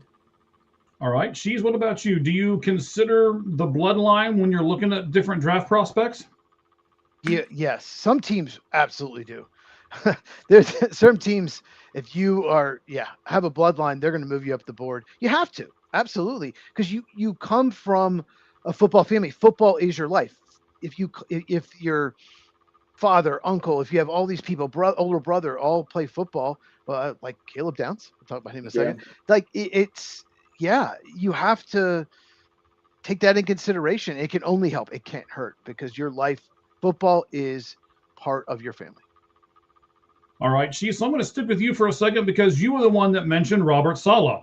Is Tennessee the best fit for Styles because of their new head coach, Robert Saleh? The fact that he has worked with guys like Fred Warner, C.J. Mosley, Quincy Williams, and others. What do you think about the fit there? Oh, he'll excel in that defense. And Fred Warner, you brought up, like he can just drop in zone. He's the best middle linebacker in the game by himself and take care of business. That's who Sonny Styles is. He can drop in his zone. He's so good, with his face looking at the quarterback. He's probably the best player in college football. Well, I don't know, maybe Caleb Downs, but with his face facing the quarterback, just in zone. It's almost just like it looks easy. Watching Sonny Styles, everything just looks easy when he in space. Stuff slows down for him. So Robert Saleh should be banging the table. Like, if he's there, like, why are you guys wanting to take a running back? Like, come on. like this guy will thrive in my defense. All right, so we've got our special guest here with us, Dan, from A Bunch of Nuts podcast. He has Cass that's with him as well on the podcast. Well, maybe we'll try to have him on a later date or something like that elsewhere. But Dan, can you tell us where are you at on X, buddy? I'm sorry, where am I on X? On X, yep. Give us your handle. Yeah, mine's D Smith, DSMYTH, the Myth, THYE. MYTH, like D Smith the Myth. It's kind of playing my last name, but my primary, I am at bunch_nuts. That's where I do all my tweeting. The other account's my personal account, and I just kind of tweet about golf and just absolute nonsense on my personal account. I get it. So what do you think about Tennessee and Robert Saleh and being a good fit for Sonny Styles? I mean, I could definitely see it. I would love to see, and I know this sounds crazy because they have so much capital at these positions. I would love to see him on the Giants. I just think he would be such a great addition to that defense. And I know they have Brian Burns. I know they have Thibodeau. they just have everyone at that Abdul Carter. They have everyone at that position, but they don't really have a middle guy. They have a bunch of edge guys. They need a really like a guy in the middle. Sonny Styles is that guy. I think I would love to see him fall one pick. And I know Giants fans are going to be like, why would you want him? Like, we don't want him. We've had so many Ohio State guys like Eli Apple, and they were busts. But I just think Sonny Styles would be such a great addition to them because what he brings is mentioned. It's not Eli Apple's fault that he was drafted like 30 picks before. It's not. It's like, not. When he was drafted, it was like, he's a second round pick. Why are you taking him like 10th or 12th overall? What are you doing? I agree. Not his fault. I remember I was out just getting my hair cut at the barber, and they drafted Eli Apple. He's like, is he good? And I'm like, it might have been a reach, buddy. Like, I'm sorry. But he had an okay career. Like, I know Eli Apple gets absolutely like roasted because he got torched in his career, but he ended up having a solid NFL career. Just wasn't at the level where he was drafted. But if he got drafted in the second or third round, I think people would have saw it as a better career. Yeah, he was decent for the Saints when he got there. He was decent. Even at times for the Bengals, at times he made some plays. Then, even with the Bengals, yeah. Which is crazy, right? Is someone even play good on the Bengals? Okay. What? All right, Cheese. So, you're the Packers guy, and we're going to move on to Arvell Reese here for a moment. Okay. Cheese, is it fair to compare Reese to Micah Parsons? No, I don't think it's fair because Micah Parsons is what he's done. It was not expected. Off-ball linebacker only, then moved to edge. When they realized how good a blitzer he was, like, I think what Dallas saw was when he blitzed, they had not only a lineman ready for it, but a running back too. Like, you double team a blitzer, you already count on it. And they're like, let's just move him to edge if they're going to do that anyway. So I don't think it's fair. But I mean, I don't know how to phrase this because no matter way I phrase this, but he's a similar type of player. As far as athleticism and his blitzing ability, where they came from, as far as starting at off-ball linebacker. Hey, Cheese, let me interrupt you for 1 second. Dan, I'm assuming you're moving your mouse around on your table, so that's fine. But if you go down to where your picture is down below, there's a little microphone thing right there. Click it where it says mute it. That way we can't hear it. All right? There we go. Okay, Cheese, go ahead, buddy. Well, that's pretty much it. Okay. Well, it's unfair, but I get the comparisons because of the size, speed, athleticism. Both start at off-ball linebacker, both projected to be edge. Okay. All right. So, Dan, I'm going to go to you. Same thing. Go ahead and unmute yourself and talk to us about, is it fair if we compare Arvell Reese to Micah Parsons? I don't think they're the same type of player at all. I think Parsons is way better at rushing the passer. Arvell Reese this year, he only had 6.5 sacks. He's not – if you're going to draft Arvell Reese expecting like a Von Miller, a Micah Parsons, a high sack guy, I think you're going to be you're going to be disappointed. Or I think he exceeds is kind of like you said in that hybrid role. Playing almost, sometimes more towards the middle too. Matt Patricia lined him up everywhere. I mean, if you watch him, he lined him up on the strong side, the weak side. They would have him in the middle. He can play anywhere. So it's just kind of, he needs to go to a team where the mentality is he's just going to be near the ball and they're going to put him in the best position. I think honestly, I would say more like a Roquan Smith type. I mean, that's what I would compare him to. And he's just a massive hitter though. He loves to hit people and he's going to be a scary dude. Like, he's a scary dude. So that's what I would say about Arvell Reese. He is a freak though. And he has been getting a lot of, flack because, they watched his pro day and they said, oh, he's not as shifty, not as bendy as others. And then we watched David Bailey, and David Bailey also wasn't shifty or bendy at like people like it. Just, if you're going to draft Arvell Reese, you need to like have a plan to develop him into an edge rusher. Otherwise, he's got to be everywhere because he's not going to be a natural pass rusher coming into the league year one. You're gonna need someone to work with him with his hands too and everything. All right. So you mentioned the whole hybrid thing. You've talked about him maybe being, the edge rusher or whatever. So let me ask you this, Dan. I'll stick with you for a second. He played both off-ball linebacker and stand-up edge at Ohio State. But when he goes to the NFL, should he become that hybrid guy, or should he choose one of those two positions and concentrate on that? It really depends on the team's needs. I personally think he should be the hybrid. Because that allows him more optionality, and I think he's always been kind of the hybrid to begin with at Ohio State, so that's kind of what his natural position is, and it's kind of like I feel like it's almost a newer position in the NFL. We're kind of seeing come out, like even like a Zach Bond, Fred Warner type. There's a lot of guys that are like this now, and championship teams need guys like this. So that's why I think he's going to be, probably a hybrid type. All right. So, Cheese, do you like the fact that he may stay a hybrid, or would you rather him stick to one of those two spots if you were drafting him? I'm just going to push back a little here, Dan. I actually disagree with you. I think I would use him just like Von Miller. I think he can be a Von Miller type. I see it at all. And I'm a diehard Broncos. That's fine. Fan. I think he's very raw, but his edge rushing upside is tremendous. I heard an interview where he said when they started giving him edge rush snaps, he didn't really know what he was doing. He didn't know any moves. And I didn't know that watching on film. I had no idea. And I'm thinking, well, this guy has so much upside. If they can teach him moves, he could end up being a big sack guy. I think, to answer your question, Mike, I do think the moving around more of a hybrid, but I think here's what I would do. It's a huge projection, though, that they're making. That's the one thing. They're projecting that to do that. Here's what I would do with him. I would make him a rusher like 80% of the time, but I also have plays where he drops out, which obviously creates a nightmare for teams, because you have to know where he is, move him around, right?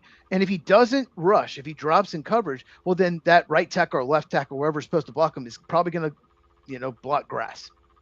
I think I like your logic. I would probably change it to like a 60% rush, 40% drop back. Or 65% rush, 35% drop back rate. And then also, the thing is too, the edge rushers make so much more in the NFL. So I feel like he might be marketing himself a little bit as an edge rusher and maybe kind of leaning that way. But that doesn't mean I think his best position is the hybrid role. But I could also see him kind of leaning into, hey, it's more money here. Let's really try to perfect this. But I don't know. After watching him, I just think he's a hybrid guy. But it is what it is.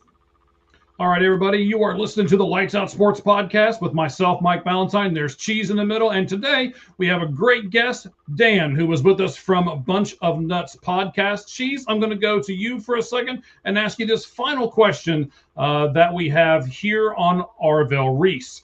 Reese played in every game in 2024 and started in every game in 2025. So what does that say about his durability, if anything? It's very important. Obviously, if you have a clean bill of health, no issues, you play every game, that's what every NFL team wants. Obviously, we've seen guys with any kind of injury issues, any kind of medical red flag, they could just completely fall off the draft. And I just got some notes on Reese here. Okay. I was just kind of looking at my notes. Okay. Here's what I wrote. This is just watching him at Ohio State. Always around the ball, incredible speed, unbelievable agility and acceleration, one of the best blitzers I've seen in college football. He said, my favorite play was when they blitzed him and Caleb Downs on the same side, and the running back had to try to pick up one of them. Good luck. He gave Arch Manning more problems than any player during the season in week one. In that game, he would show like he's dropping in coverage, not show blitz and then drop a coverage. He's the opposite. A couple plays he dropped in coverage and then decided I'm going to blitz, and he's so fast and accelerated so much that he still made the play, either got the sack or forced the pressure.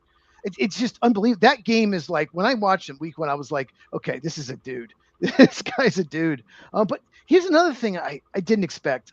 I watched the Illinois game. His bull rush, he's stronger than I expected. He has a bull rush too. And looking back at that, he probably didn't even know what he's doing. He just tried to push the lineman back. I absolutely love him. He's my number one player in this draft.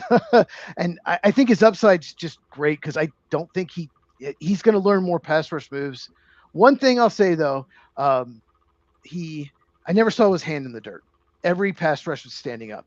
So if you're a team that runs kind of a 4-3 where you need his hand in the dirt, may not be the best fit. So I just absolutely love Arvil Reese. I think his upside is, as high as you get in this draft. All right. So, Dan, do you love Arvil Reese too? And do you love him more because of his durability? Oh, I mean, he's durable. I will say this: he did miss a few games his true freshman year with a concussion. Not that I'm saying Arvil Reese has concussion issues or anything like that, but it's just something to keep an eye out on. I mean, the way he plays too, he's violent. He had a targeting call that got reversed. I mean, he's going to throw his head in there. I mean, I love Arvil Reese, but I think there's a lot of projecting with him, and guys like those edge rushers like him. It's kind of scary to draft. I would take a guy who's more surefire. I think Caleb Downs is generational. I have Caleb higher than Arvil on my board. Arvil actually, I think out of all the Buckeyes, and I know you guys might be rolling your eyes at this, out of the 4 Buckeyes in the first round, I would have him rated 4th, honestly. Just Okay. as a fan who's watched Okay. all these guys play, I think at its best, I think he's going to be a 4th guy because I think Cardinal Tate's such a sure thing too. I mean, Styles, Downs, and Tate are such sure things. Arvil's the only guy that you have to project a little bit, and if he continues, he can absolutely be the best guy out of all these guys. But what I've seen, I gotta go with one of those 3 guys before Arvil. And I'm not trying to hate on him either or anything. I really like Arvil. I like the style he plays. But I just think there's better guys out there for Ohio State. Let me ask you this then. But do you think it's important that he plays a position that's going to disrupt the quarterback more, like a more premium position if he rushes the passer? Do you think that has any weight as opposed to like an off-ball linebacker or a safety? No, because I think those positions could all have equally just as big of an impact. I mean, the way Caleb Downs plays safety, he's basically a linebacker too. So Caleb Downs he could play in the box, he could play free safety. You could put him anywhere. He can impact the run game. Arvil too. Like, I don't think the position matters. I just think the production you're getting from him. Would you rather have? Here's my question: would you rather have, if you're in Ohio State, like if you watched Ohio State and stuff, would you rather have Arvil Reese do what he did this year, or just have 10.5 empty sacks just because he's putting his hand in the dirt? Like, what's making a bigger impact on the defense? I think the way he played this year made a bigger impact. The way he rushed, the way he had gap integrity, the way when Damon Williams, if you're an edge rusher, you're not going to be in a position in the open field against Damon Williams, who's an electric quarterback for Washington. You're going to be trying to get to him, but Arvil was basically able to keep contain, and it was insane if you watched it because Damon Williams was very fast, and like that's kind of the play that really put him on scouts' radar. So like once again, I don't think the position part is as important. I think because defensive coordinators in the NFL are going to move him around, they're going to scheme him open. I mean, they're going to scheme him on the ball. Sure. I disagree with that. I think his position, I think hybrid or rushing the passers is more important. And the fact that he is a player that if he plays a hybrid role, like even rushes 60 or 80, like I said, or 60 like yours, you have to scheme around. You have to know where he is. Yeah, the center, the quarterback has to point where he is on every play because he could rush, he could drop. I think that's so important. I think rushing the passer, impacting the quarterback is the most important thing on defense. So I think he is I have him as the best player in this draft. I think like I said, I think he's sky's the limit with his pass rush ability. I think he'll only get better. So the 2 guys on the left, that's myself, Mike Valentine. Of course, Cheese is in the center there. And then we've got our good buddy Dan now, Bunch of Nuts podcast. You can catch him there. But let me tell you something, Dan. Let me give you the ultimate compliment here because I'm going to give it to you, and you don't even know you got it. If Cheese asks you a direct question, that means he knows that you know what you're talking about, or he wouldn't be wasting his time asking you a question. So you just got the ringing endorsement of Cheese because he actually asked you a question. There have been guests that we've had on this show, and then after we're done with the show, Cheese will be like, "Don't you ever, and I mean ever, bring that guy on here again." I didn't say it like that. Oh, now no, we've had guests. I love Mr. First You Down. know what? It takes a little bit to. You guys been doing this. It takes a little bit to ease on into the shows because you're like, I don't know who I'm talking to. I don't know what the vibe. I'm burping the camera before. I apologize for that. So, yeah, we're just kind of figuring it all out as we go. Like, and maybe Arvell Reese will figure it out like I am or something. He'll be a great player. I don't know. We'll see. We'll see. We'll certainly see. So no, I mean, I know Dan, you still think he's one of the best 5 players in this class, though. I mean, it's not like you don't like him. I can tell you like him. You just like the other guy's better. They're all amazing players. Yeah. It's like, which kid do you love the most? So we've done 3 questions on Sonny Styles. We've done 3 questions on Arvell Reese. Now it's time to turn to Carnell Tate. Gentlemen, if I was given $100, Cheese, I'll start with you. If I was given $100 and told to bet that money on the surest pick in any top 10 slot, I would put my money on Carnell Tate going to the Cleveland Browns at number 6. Would you do the same bet? Fernando Mendoza of the Raiders. Okay. All right. That's fair. I guess I didn't really think about that one, but I was thinking about the Ohio State guys, but okay. Dan, what about you? No, sorry. No, you're fine. Of the 4 Ohio State guys, where they land, yeah, I think the Browns desperately want to move out. It's just too high for a tackle. Maybe they go tackle. A lot of people are mocking that, but it's just too high. So if they stay, I do think that's probably their pick. All right. So Dan, you're from Columbus, Ohio, right? Plain City, right outside Columbus. Okay. Okay. So are you a Browns fan or a Bengals fan? I'm a Broncos fan. This is gonna kill me to say. Where's this show gone? I was just complimenting everybody. What happened?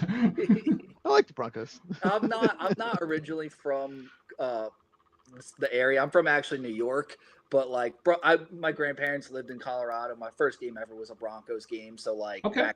So that's been my day one. All right. team. So there's a reason behind it. All right. Yeah.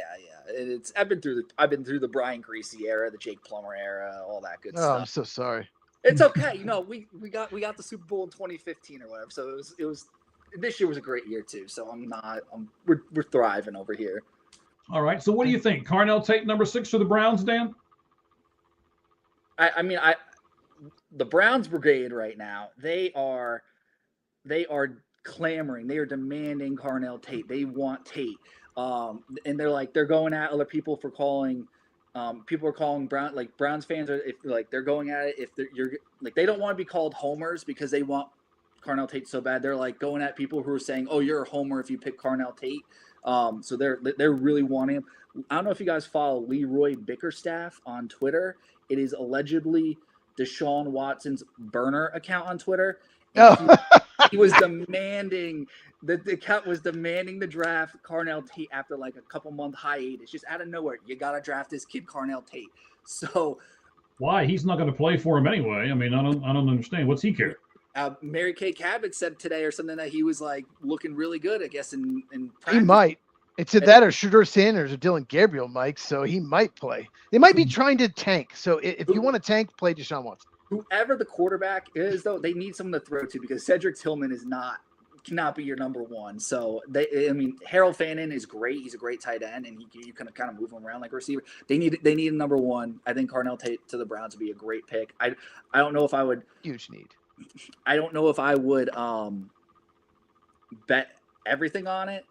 I will say this: a source told me that in their interview, like I have a source in an NFL locker room, they told me in the draft, in the combine interview, that Carnell Tate said he would be the best wide receiver to ever come out of Ohio State in history. And then they pressed him on it. This team, they said, well, what about Jeremiah Smith? And he says, Jeremiah Smith is just faster than me. So he gave Jeremiah credit. He was humble, but he thinks, his mentality is he's going to be the best player to ever come out of Ohio State at receiver. I mean, that's how high highly he regards himself. And I mean, he's made the plays this year. They held him back a little bit because of injury. They were afraid about like his ankle or something. It was a really weird situation. He went like 3 games in November where they just said, we're not going to throw it to you and you're not going to break 1,000 yards. But nothing was really wrong. It was a really weird situation, but I don't see him slipping past 6. I'll say that. I think he can go higher though. I could see him going potentially top 2. I think if the Browns move down, I think he could fall to 8, but he won't fall past 8 because the Saints would like run to the podium. Yeah. So if they move down, I think he could follow the Saints, and the Saints would take him. I think top 6 is a lock. Top 6 is a lock for him. Okay. All right. So, sticking with Carnell Tate here for a moment, the exception to that rule, you maybe 6, maybe 8. That's kind of the stuff we're talking about right at the moment. So the only exception to that rule is if a team's picking in the top 10, but they have another receiver ranked ahead of Tate. I know Cheese doesn't have Tate as his number 1 receiver, Dan. Do you, and why or why not? I have Tate. I absolutely have Tate as my number 1, just because what Brian Hartline has done. It's one of the most secure positions to draft. I feel like an Ohio State wide receiver of late. If I had to put another guy though, I would say Mekhi Lemon. And what I like about Mekhi Lemon, he's a little crazy, and you need that. You need that as a number 1 receiver. He's got that. Got not that. Or not. Yeah, no, you do. He's got that edge to him. I like that. So does AJ Brown. But that's a good thing sometimes. If you need an alpha guy, I could see Mekhi Lemon. If any of them, Mekhi Lemon might be picked higher. If there's going to be a receiver that goes ahead of Tate, I would say Mekhi Lemon. All right, Cheese, I know that you don't necessarily have Tate number 1. Who is your number 1, and why do you have that guy at number 1? Tate's a very close second. It's very close. It might be like 2 spots in my top 100, but I don't want to just sit here and bash Tate. I want to talk about some good things first because there's a lot of good. He's always under control. He is so smooth. He has some of the best hands in the country. Contested catches, he just seems to always come down with it. His ball tracking and adjustments while the ball's in the air is unbelievable. It made me a little worried about Julian Saint's deep ball accuracy because he always seemed to have a lot of times had to adjust. So I'm like, oh, how good is Julian Saint? I mean, he's very good, but but there are a lot of plays where Carnell Tate adjusted the ball, turned his body, made the play. He will go up and get it. There was a great play against Wisconsin where he just jumps in the air in the end zone. And he's hit on both sides and still come down like nothing. It was such an incredible touchdown. He's a great blocker in the running game, which, a lot of receivers in this class are not. But yeah, okay. There might be a few negatives. He struggled with press man. He's like 192 pounds. He's going to be tested in the NFL with that. You might have to use him in motion to prevent that. And he wasn't a big yards after catch guy. Like Jordan Tyson's my number 1 receiver. If he's healthy, he's a much better yards after catch guy. And one of the kind of strange thing about Carnell Tate, when I watch receivers, a lot of times I'll write down what routes they run. Like what routes are they running? Is it pro routes, whatever? And of course, he ran a lot of pro routes, but there were games where he only ran curls and go routes. Like those were the 2 routes. He's very good at those. No, don't get me wrong, but it's just I don't know if it was just Ohio State's offense. You're good at those, but it just seemed like he ran some games almost the entire game did those 2 routes. But yeah, do you know real quick? Do you remember which games those were? I'm just curious if it was like play calling or was it Hartline or Kelly the OC? Do you know, or was it a mix? It was this year. There are games where they ran more dagger concepts. He's run in-breaking routes. There were games like that, and there are other games where he's really good at curl routes because he's very good at coming back to the ball. And we know he's great at 9 routes. We know it's go routes. That's his route. It just seemed like that's what he was doing either as a decoy or it was going to him, decoy for someone else. So no, I don't have which specific games, but that's okay. No, that makes sense. I mean, if it's this year's like offensive play calling, it was this year. Yeah, I think last year's was a little more like the year before the Natty year was a little more dynamic. I mean, they lined him up at the slot at times against Texas. I will say, like we said, not trying to bash Tate. There was times he had cases of the dropsies. The Michigan game, he had a couple. I believe like there was a crucial drop right in his hands, like a third down that would have extended the drive in 2024. So that's I mean that's the only other thing I don't love, that he might drop it at times. So we didn't see really any this year. It was just last year, so but something to keep an eye on. All right, so gentlemen, the last question on Carnell Tate here. I wanted to bring this up. I've been trying to figure out a time to do it. I knew about this, and I think this is the right time to do it. Cheese, Tate grew up in a rough neighborhood in Chicago. And if you didn't know, his mother was actually killed in a drive-by shooting. Every time he scores a touchdown, he blows a kiss to the sky. Tragedy, Cheese, makes you more mature. So does maturity matter to a team when they're making a pick in the NFL draft? It's huge. You want mature guys in your locker room. Character is so important. You don't want guys that are immature. You want guys with emotional intelligence. You don't want guys with poor judgment. You don't want a guy out at 3 a.m. on a Tuesday night at the strip club. You don't want that. You want a guy who's mature, take care of his business. So, yeah, absolutely. Character really matters for your locker room. All right. Dan, I'll ask you the same question. What about the character? How much does it matter? And do you think it'll move him up in the draft a little bit because of having that character?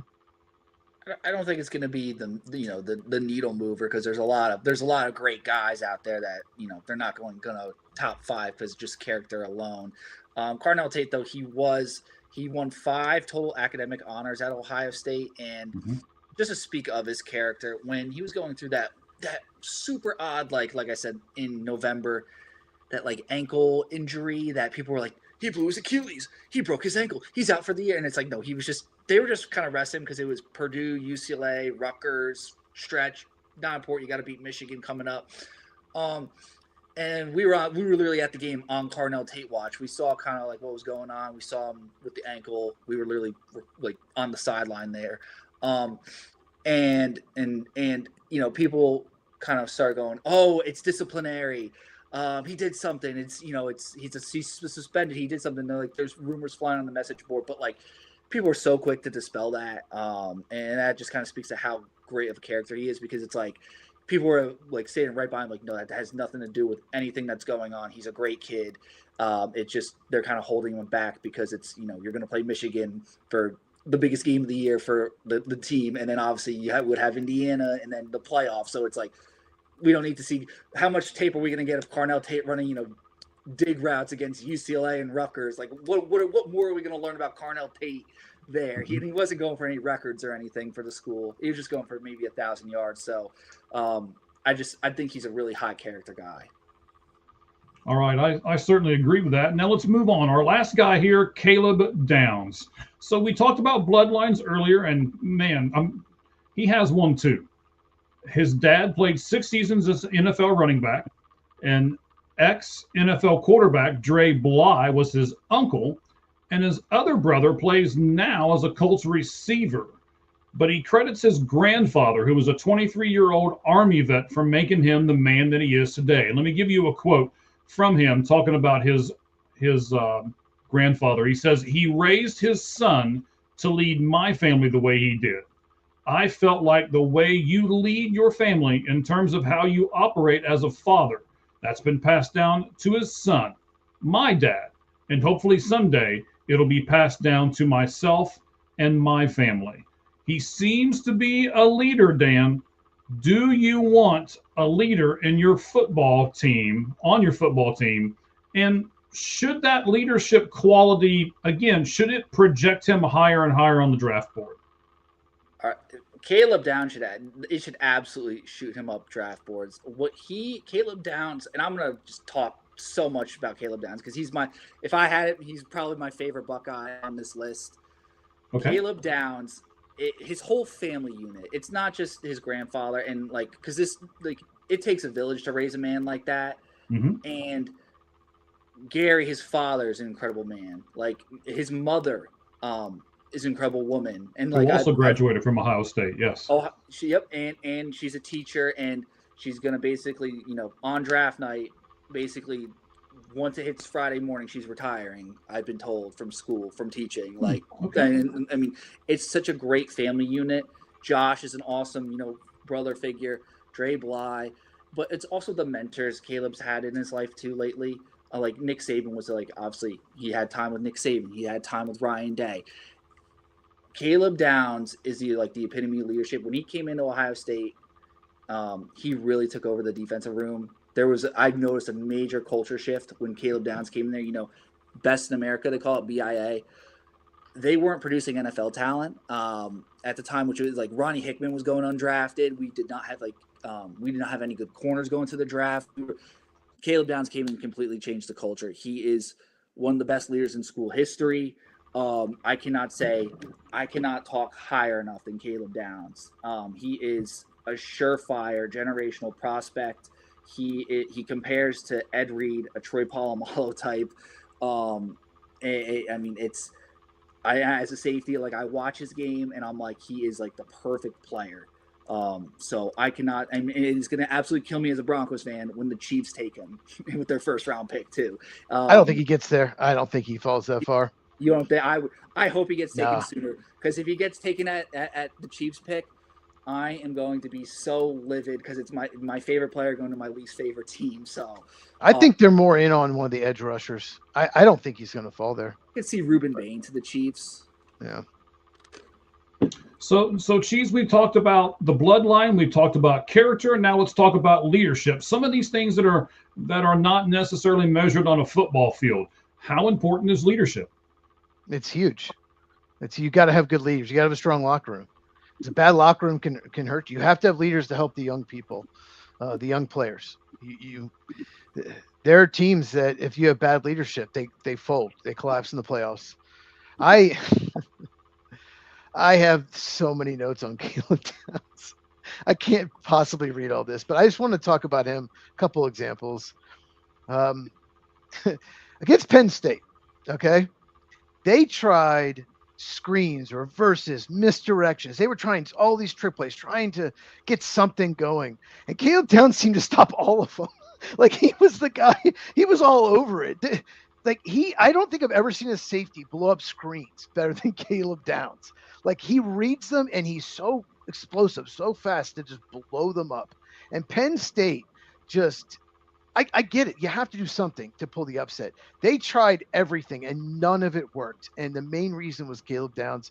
But I even went back. I found my notes from the year before. I started my channel right before the college football playoff started, the year before, when Ohio State won the national title. Okay. And I looked at my notes in the Texas game. Okay. And everyone thinks about Jack Sawyer beating Cameron Williams with a strip sack, return touchdown. That's what you think of when you think of that game, right? Okay. Let me read my notes from that game. Okay. Texas ran a lot of dagger concepts in breaking routes, because Ohio State played a lot of deep zone. That's how you beat deep zone. You run a lot of those routes. None of them worked because Caleb Downs played a lot of single high and destroyed every single time Quinn Ewers tried to throw across the middle. He is the best player on the field tonight, and I might be the only person that knows it. That's what I wrote back about 14 months ago. The Jack Sawyer play doesn't happen if he doesn't blow up that toss on the goal line. Yeah. I wrote he was the best player on the field in that game. So that just, he was one of the best players in college football when he stepped on the field the first game at Alabama as a freshman. He's been unbelievable. If he had been able to come out as a freshman, he would have been a first round pick as a 19-year-old. He's that good. He's not as big as a lot of the best safeties in the NFL. Typically, your Ed Reeds, your Kyle Hamilton. No, he compares exactly, dude. Kyle Hamilton is not nearly as big as Kyle Hamilton's a freak. John Taylor. Pull up Ed Reed and Troy Polamalu's. I actually posted this on my Twitter account. Okay. If you pull up their actual size, it's same 6'2", 2, whatever it is, same height and weight. It's maybe a pound off. It's uncanny how now Kyle Hamilton I'll give, because he's like a 6'4" guy. That's completely different. But Ed Reed, Troy Polamalu, exact comp. I swear. Look at pull it. I'm not crazy. Well, I don't know about not crazy. You are on this show. But, Cheese, I'm going to stick with you for a second because you mentioned it. Caleb Downs actually started his career in Alabama, where as a freshman, he led that team with 107 tackles. Mhm. How impressive is that to perform that well as a freshman? Oh, it's so impressive. Like I said, as soon as he stepped on the field, he was one of the best players in college football. He has been ever since. He's amazing. And I remember people were talking this maybe a month ago, like, oh no, he's not going top 10 because he's a safety. And it's like, first of all, the top 10 is not very strong. Second of all, Kyle Hamilton was 3 and 4 on some of these draft analyst boards. It was the 2022 draft. I remember before I started my channel, and I'm looking at this. They're 3 and 4, 6 sometimes at worst, and they're saying, "Oh, but he won't go top 10 because he's a safety." And I'm like, "Well, if he's 3 and 4 on your board, just take him."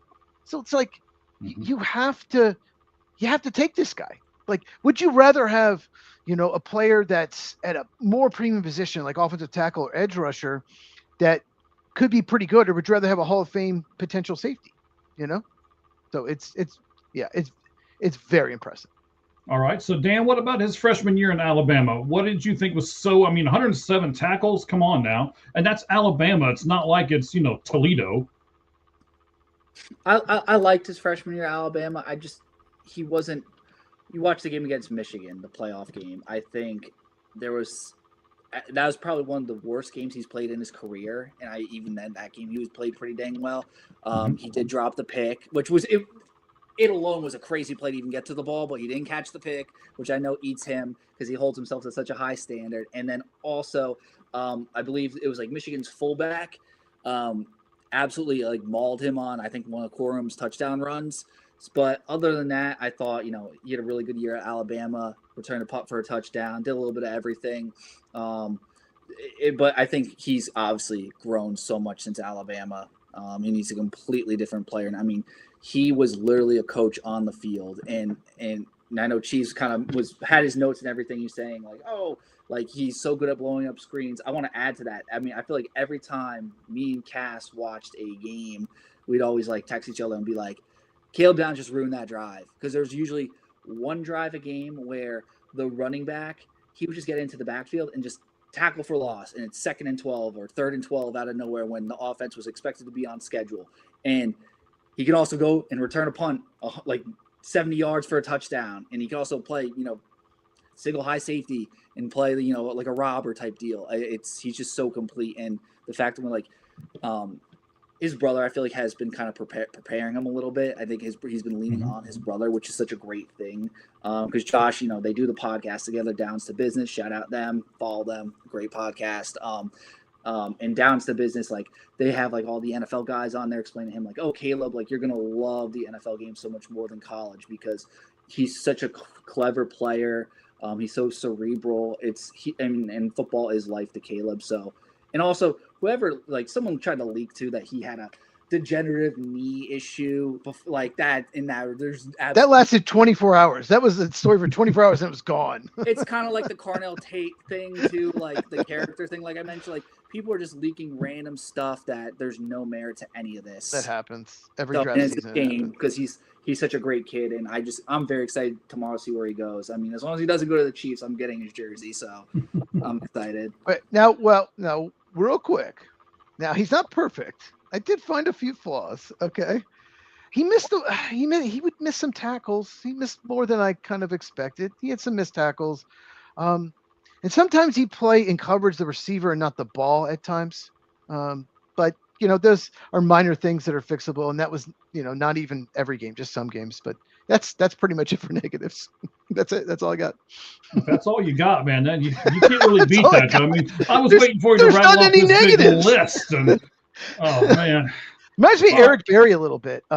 Yeah. It reminds me of Eric Berry. Eric Berry, they're not an exact comp, but he would blow up screens. He would be in the backfield, just like you said. He would make it 2nd 12. You throw a screen, he'd just be there right when the ball running back at the ball. So Caleb Downs, I think he's a more complete player than Eric Berry, but he reminds me of what Eric Berry used to do. It's a good floor, like a Eric Berry, Landon Collins type. Landon Collins would be like my floor, then my ceiling would be like a Troy Polamalu for him. I mean, those are all great players to have, though. Those are all Pro Bowl caliber your Hall of Fame level guys, but it's just how much you do value safety. Me, I'm highly biased. I was a safety. I'm oh, it's almost it's a quarterback in the defense, because a lot of them now too, they wear the green dye. It's shifted in the NFL slowly. It's like linebackers still do, but it's shifting to the safety actually a little bit now. So, and No, I agree. I think safety is more important than people realize. Yeah, it really is.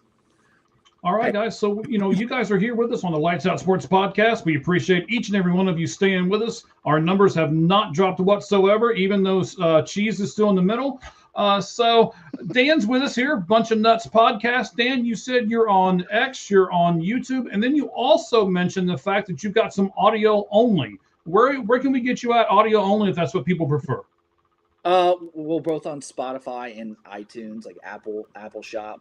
It's just we're the Bunch of Nuts Podcast. We also have a TikTok account too, and Facebook. But we, like I said, X audio and YouTube. We do our show once a week usually.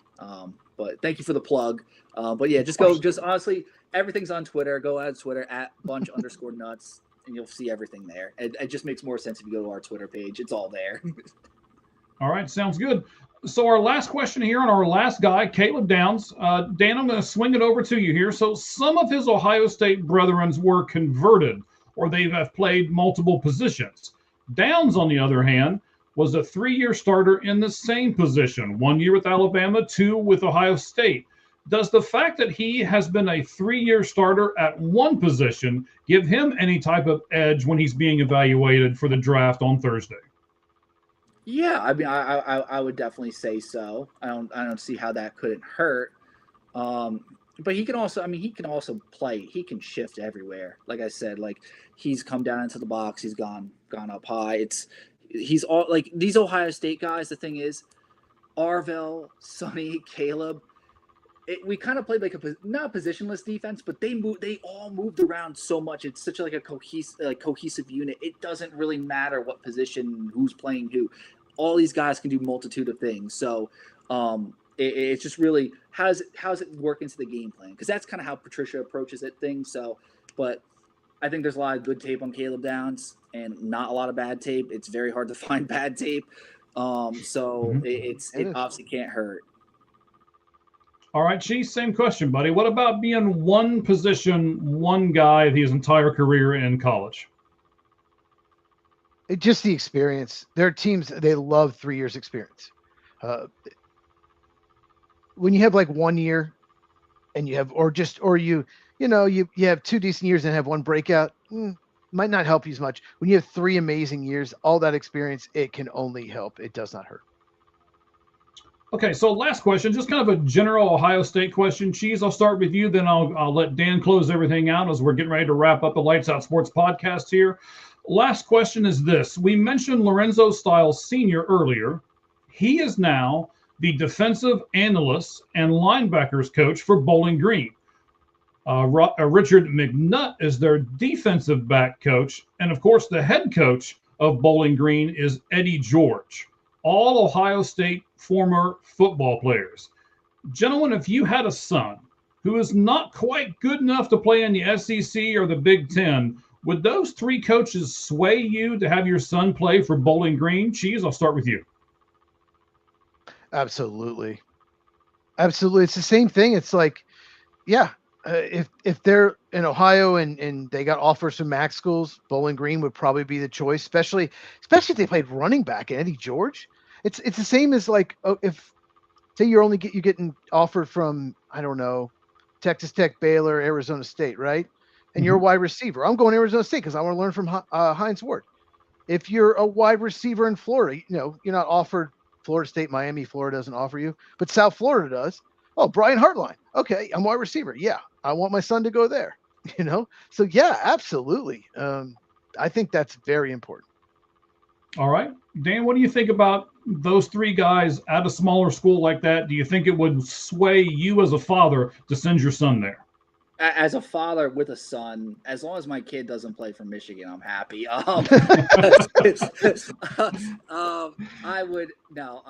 obviously Eddie's a legend, and I've heard just incredible things from him. Like, we're friends with Jamie Sumner, who played actually with Eddie George.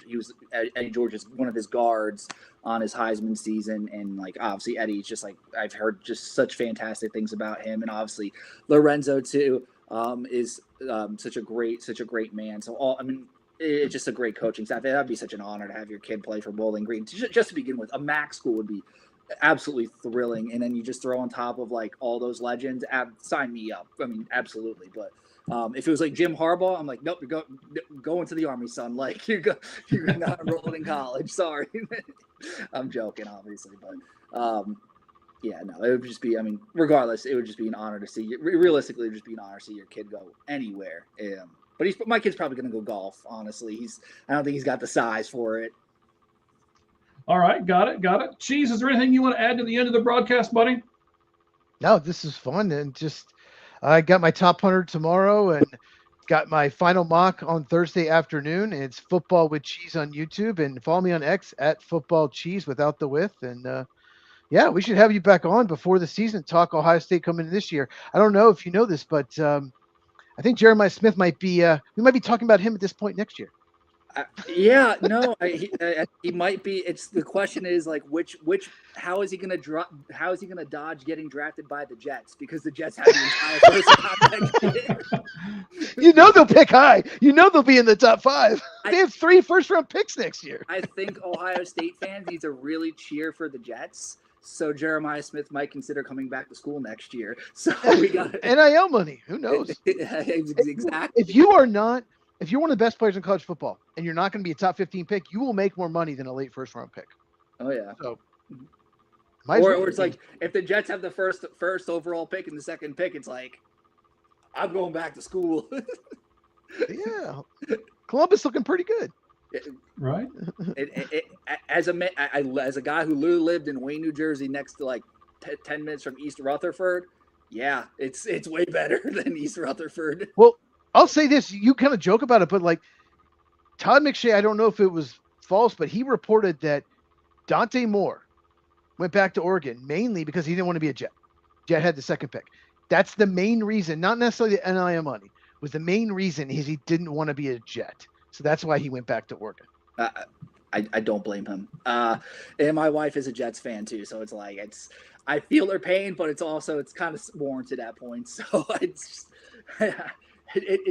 the car crash you gotta watch. I'm curious what they're gonna do tomorrow. I really am. I think they're probably gonna take Bailey. I think, but I'm curious. I'm curious what's gonna happen there. So you had to get him all riled up again, didn't you, Dan? That's the rumor, but I've always mocked Reese. I think they should take Reese, but who knows? I would take Reese if I were them, but I think they're going pass rusher. I would definitely say pass rusher. It's either Reese or Bailey. I don't think there's any other person involved unless they trade it, but I have not mocked Bailey yet to them, and I'm not as high on Bailey as some, and I would take Arvell Reese. I think he's the best player in the draft. So I agree. Sorry, Mike.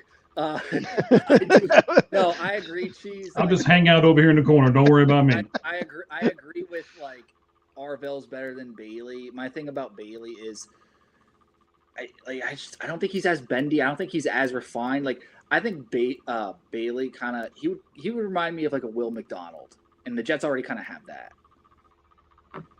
Here we go, talking about Ben. He's not a good run defender. He's not a good run defender, and he's an amazing pass rusher. He's so gifted, but he also he's so undisciplined. He's out of control. He runs too hard sometimes. Like he needs a lot of work. Yeah. Like his highlights are incredible, like unbelievable. But there are times where he takes himself out of the play. Like you can't say that he's just the best pass rush prospect. I honestly think if he was in the 2024 draft, which had Brock Bowers go 13, 6 quarterbacks top 12, he would be in the middle of the first round. It's just weak at the top.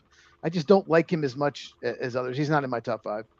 He's in my top 10 for sure, but you know. All right, gentlemen, calm down over here. I'm trying to wrap this up by 2.5 hours here. Okay. So Dan, we know where to find you out on YouTube. We know you've got the audio only platforms. We talked about X, but we didn't find out what day you usually broadcast. What day can we catch you on? Well, we're kind of, it's, we're in off season mode. We're kind of like the Joker. Like we don't have a plan sometimes. We Okay.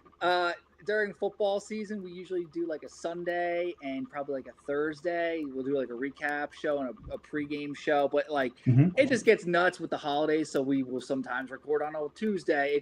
We try to put at least one good show out a week during the off season, usually on a Tuesday, Wednesday, Thursday range, and then during the off season, during the regular season, we will do a preview show and a recap show. So we post it twice a week. We usually once we get in the flow, we're usually consistent for a couple weeks, and then we'll then go, oh, we have like a family event, so we got to do it on a Tuesday instead of a Wednesday. But we always get the show out. It's just might be a little different. Okay, that's fine. Certainly understand that. We've all got lives, so I get that as well. I asked Cheese, so Dan, let me ask you, anything you want to add to the end of the show, sir? No, I mean, I just want to know, because you guys are located, I guess, in Arizona, correct? I'm in Arizona. Cheese is in Texas. So I have a question for, I guess, you guys. Any chance you think Ty Simpson could go to the Cardinals at 3? What are your thoughts on that? No way. No chance. Absolutely none. Not at 3. There's no chance he's going that high. No. I'm just curious because I'm like, no. So you guys are going to run it back with Brissett, I'm assuming. Yes. And they know that already. They just have to. There is a little bit of a contract thing going on right now because Brissett has come out and said, hey, if I'm going to be the starter, I want to be paid like a starter. But we'll see how all that works out. Even if he's not, they got Gardner Minshew. So. And my last question, Marvin Harrison, is there a potential draft trade we have? We talked about this an hour ago. We talked about this an hour ago. I don't think so. Cheese thinks possibly. I don't really think so, but I don't know. I'd be open to it as a Cardinal fan. I mean, I'm Cardinal Bengal. Used to be in Ohio. Now I've moved to Arizona, so Cardinal Bengal. I'd be open to it, but with our luck, he'll go somewhere else and just blow the roof off the place. My one friend was saying the Bills. He wants him out in the Bills, so I was like, it could be a good fit. I don't know if they have the capital, but interesting. But that's all I got, gentlemen. Thank you. I'll say this about Ty Simpson. Every time one quarterback is tied to one team and only one team like he is, they almost never end up with that team. Oh, Arizona is taking a second round pick or they're moving their first round. Like everyone's reporting that. So when that happens, most of the time, sometimes it happens, but most of the time they don't end up on that team at all. In fact, usually that team passes on them at all. So I'm not necessarily buying the Ty Simpson hype. I could be wrong to the Arizona. Well, if you guys are just tuning in right now and you're looking at, oh my gosh, they're probably about to stop, and we are, but you can rewind it back, do bold predictions, because in my bold predictions, I had someone, we'll just say pick 21, taking Ty Simpson in the first round. So we'll see how all that shakes out. But all right, gentlemen. Hey, thank you guys very much, Dan. I appreciate you being on the show. Hang out for a minute. We'll talk off air when everything goes off. Cheese, again, always. Thank you, buddy. We certainly appreciate it. And as we always say at the end of every one of the Lights Out Sports podcasts, the only thing that's fair in life is a baseball hit between the third and first base line. Good evening, everyone.